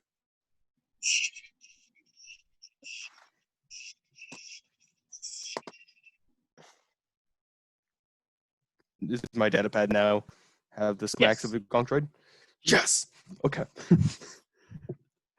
Thank you, G6. I give him like a singular pat on the head. Woo! Weird little bastard. I'm gonna skitter my way back to the cargo bay. You don't anymore. You places. Yeah, Rook, are you Get back back in there? the cargo boy. Yep. Oh, Rook. I don't know how much sense this will make to you. But now I pull up my data pad with the Gong Droid schematic. This is Are you a simple. trained in craft droid, Rook? No, I was just gonna hit It stuff makes for no him. sense to you. It makes no sense to you. I'm gonna look up and go. I was told I was gonna hit stuff for you, specifically with a hammer. Yes. But you can see that the basic outline of this is a Gonk Droid. Yes. Okay. Oh, is that what it's supposed? All right. Okay, I get it. Okay. So basically, Like, I thought it was a starship you were holding upside down. right now, we're going to just be hammering out their old plating to be able to add on to this new droid world we'll be crafting. Because, you guys crushed them. We did. But as of now, we'll just be hammering that out. I don't know if you will be able to help me later, but that's not the concern for right now. And I'll grab the big sheeting that was used for the Gonk Droids, and I have a toolkit, so I assume there's a hammer in there or something like Sure. that. Why not? You look a little stronger than me, so here's this hammer. All right. So, due to Rook's lack of lack of knowledge on this subject, and the menial task that he's performing, he will not reduce the difficulty of any checks to craft this thing that you will make, but his manual labor will reduce the time it takes. Sound fair? Okay. Oh, welcome. Perfect. And Rook, because you're just hammering things, I'm not going to make you roll a check. Let me get my rage out. There should be a Geonosian skull. This metal used to be a droid. Droids are separatists. Droid lives don't matter.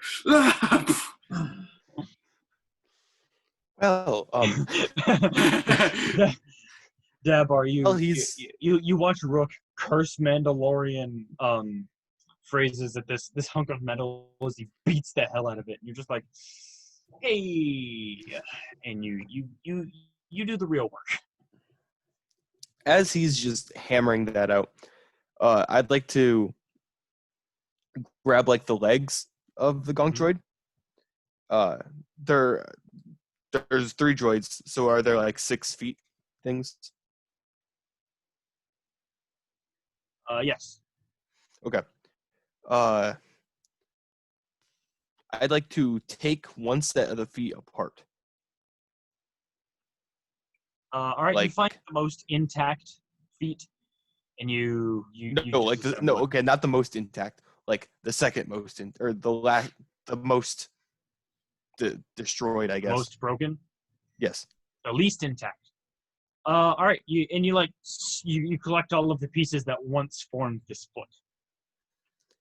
Then I'd like to go to the most intact foot, and I'd like to put all these on there to reinforce it. You open it up and put like 2 motors in one foot, 2 beams in one foot of like the legs for it. Steel-toed Gonk shoes. So basically, like I'm putting 2 Gonk feet, and I'm going to compact them into 1 foot, so it's just like more sturdy. And Gonk foot plus Gonk foot equals Gonkzilla foot.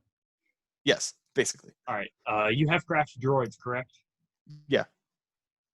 Make that check for me. What if you just nope? That's going to be a 19. All right. You use the plating to reinforce it, and you take apart some of the motors, and basically like you gear up some of the motors to create more torque, so that because like putting two motors together isn't really like a thing, but you're able to like increase the amount of torque you can get by gearing them up and down. I can't remember which one is speed and which one is torque as far as gearing up and gearing down. Anyway, you gear them up or down, whichever creates more torque. And you use the plating to reinforce that, make the motor stronger, reinforce the plating. I've mentioned both of those two things like 6 different times, just different phrasings now. Anyway, that's what you do, and it takes a couple hours, and you get this one Gongzilla clip, which honestly is less of a Gongzilla at this point, more like a Gonkenstein. That's gonna be. That's like almost what it worse. is. The Gonkenstein. Not digging it. Not digging it. Please name this droid Gonkenstein. Then I'm going to take. Okay, so basically what I'm going to do is I'm going to combine all 3 left feet into one big foot, all 3 right feet, and connect them all into one big foot. All right. With your 19 from earlier, I can go ahead and say that's like the same task because it's literally what you said you were doing earlier. Mm-hmm. Yeah, you Franken feet these Gonk feet together. So now I just have 2 big meaty gonk feet. Then that's all I'm Brooke is going to still in the back. God, you mother! Droids, I hate them. May I And ask? he's going for the first time ever. No helmet, no chest plate armor. He has his body glove down around his waist like a fit guy in a prison yard, and he's just going to town hammering, bare chested. Yeah, and genetically engineered to be a soldier. This dude is built. I'm like in the gym built, while Thrackmule is like farm boy built. Like there's a difference between us for sure. You're cut where he's bulky. Basically. Exactly. You're like you're Chris Hemsworth. He's Gregor Clegane. Okay. What type of gonk droid are we talking about here? Like, or like what? What are you looking at right now? Models. Okay. Wait. What? What are you looking at to reference this right now? Okay. I'm talking about like there. Oh shit! What did I just click?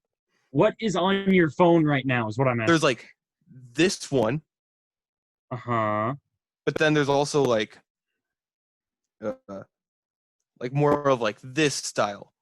That one. That's exactly what that's exactly what you're dealing with. Yes. I'm pretty sure those were the same droid. The first version was just like a shitty one. Yeah. Okay. And this one I think is animated, and the other one was like a person, like a kid in the costume of a gonk. Yep. What I have in mind is when in A New Hope, when they're inside the Jawa sandcrawler, there's just a thing walking in the background that says "gonk, gonk." That's what you guys have. We were watching. Me, Tom, and Abe were watching A New Hope that one night. We referenced that. Okay.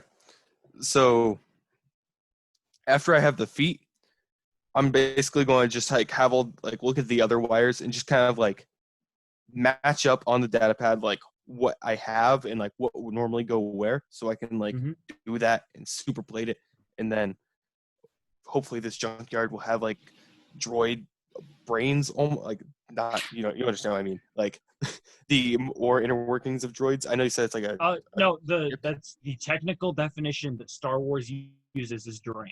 Like that's totally valid. You said this was a droid shipyard thing or shipyard junkyard thing we were going to, right? Raxus Prime is referred to as the place all droids go to die. Oh, so if you're looking for droid parts. Yeah, no, okay. Yeah, no, this will be perfect. And then we can go there and then we can, this is going to be great. This droid is going to be built. As a note, this feat process would take like another 2-ish days. Yeah. So you guys have about 1 day of ship time left. So fun fact, for reference, I wanted to be like Ave and look up a reference picture. So I looked up shirtless clone trooper, and it's the best thing I've ever done because there's so much. God. Just. There's so many of these just Rule 34 pictures. That looks awful. I don't know why that's the best. Oh boy! All right, let's not. Maybe. I'm not even on private, boys. This is in my search history. Wait, did you say shirtless clone or shirtless clone trooper? Shirtless clone trooper, the Lego kind. All right, Oh, let's maybe divert attention away from that. I don't know why. Last day of the journey. Does anybody what's going on here, Chief? Am I learning anything from my book? Rook, I know I just said we were gonna stop talking about this. Do you have any body tattoos? Because it's like a clone thing. No. I never got to that point. I wasn't socially accepted enough. All right. I always wanted one, though. I thought I was going to get a jetpack on my back, and it would have Arabesh. It would say, Icky's going to get you. Like I said on our LAAT, but I didn't. Wait, Rick, I got you. Yeah. No, outside of getting another cup of calf, Throck's gonna lounge and prepare for his last day of relative safety before we enter Rex's Prime. Yes. So we'll just cut to the end of the journey here, just because it's easiest. Avery, what did you put in the group? Never mind. I'll find out later. Don't tell me. Debar, the journey is about coming to an end, and so you'll probably need to pilot something soon. Yeah, I figured. I'll go back up there in the last few hours or minutes. I don't know how long. You take your place. I was going to say your seat, but you don't have one. You take your place in the cockpit at the controls, and Grant says, exiting hyperspace in 3, 2, when you all feel the lurch or that you expect the sudden lurch that you normally get, when instead it's more like a jolt, perhaps even a crash, as you come out, and the entire viewport is chaos. The ship seems to be in some sort of fishtail spin as it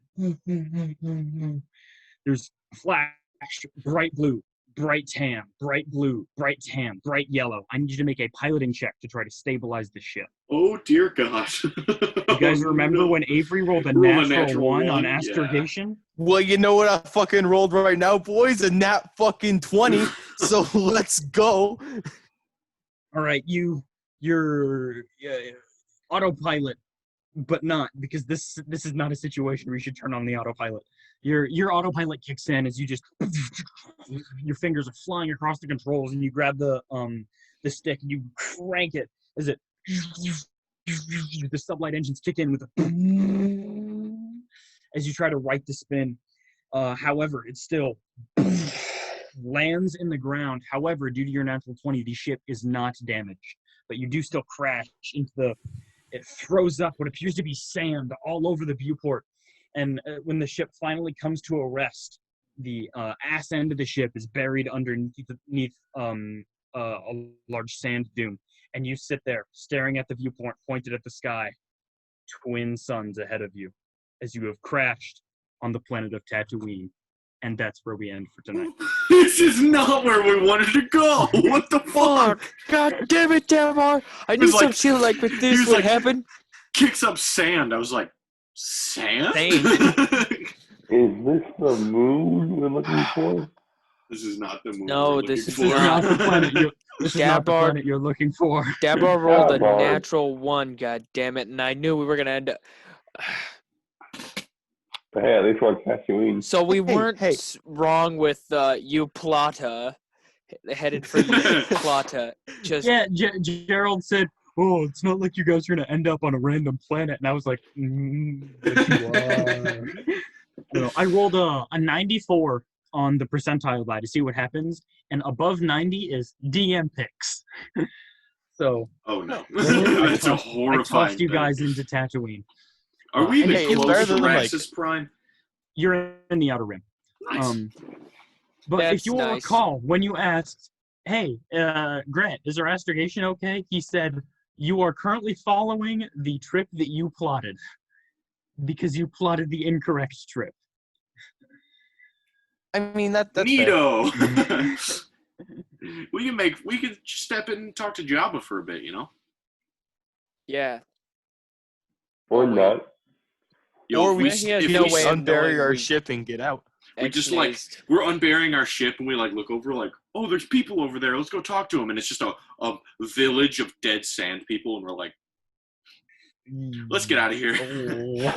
Walk into this tent and there's this. I'ma come back. Never mind the fact that happened like a year and a half ago. Yeah, but that's fine. Yeah. But it was funny because earlier we all like walked into the room with the younglings. We just keep accidentally stumbling upon Anakin throughout the story, like, we gotta go. You walk in the bit when he's murdering the Tusken Raiders. You walk in on the Battle of Saluka Mine when he's beating the hell out of Asherad Het. You walk in on Yavin 4 when he's beating the hell out of Asajj Ventress. You walk in the Jedi Temple when he's murdering children. You guys are somehow on a spaceship and above Scarif, and he's in a hallway with a bunch of clones. It's just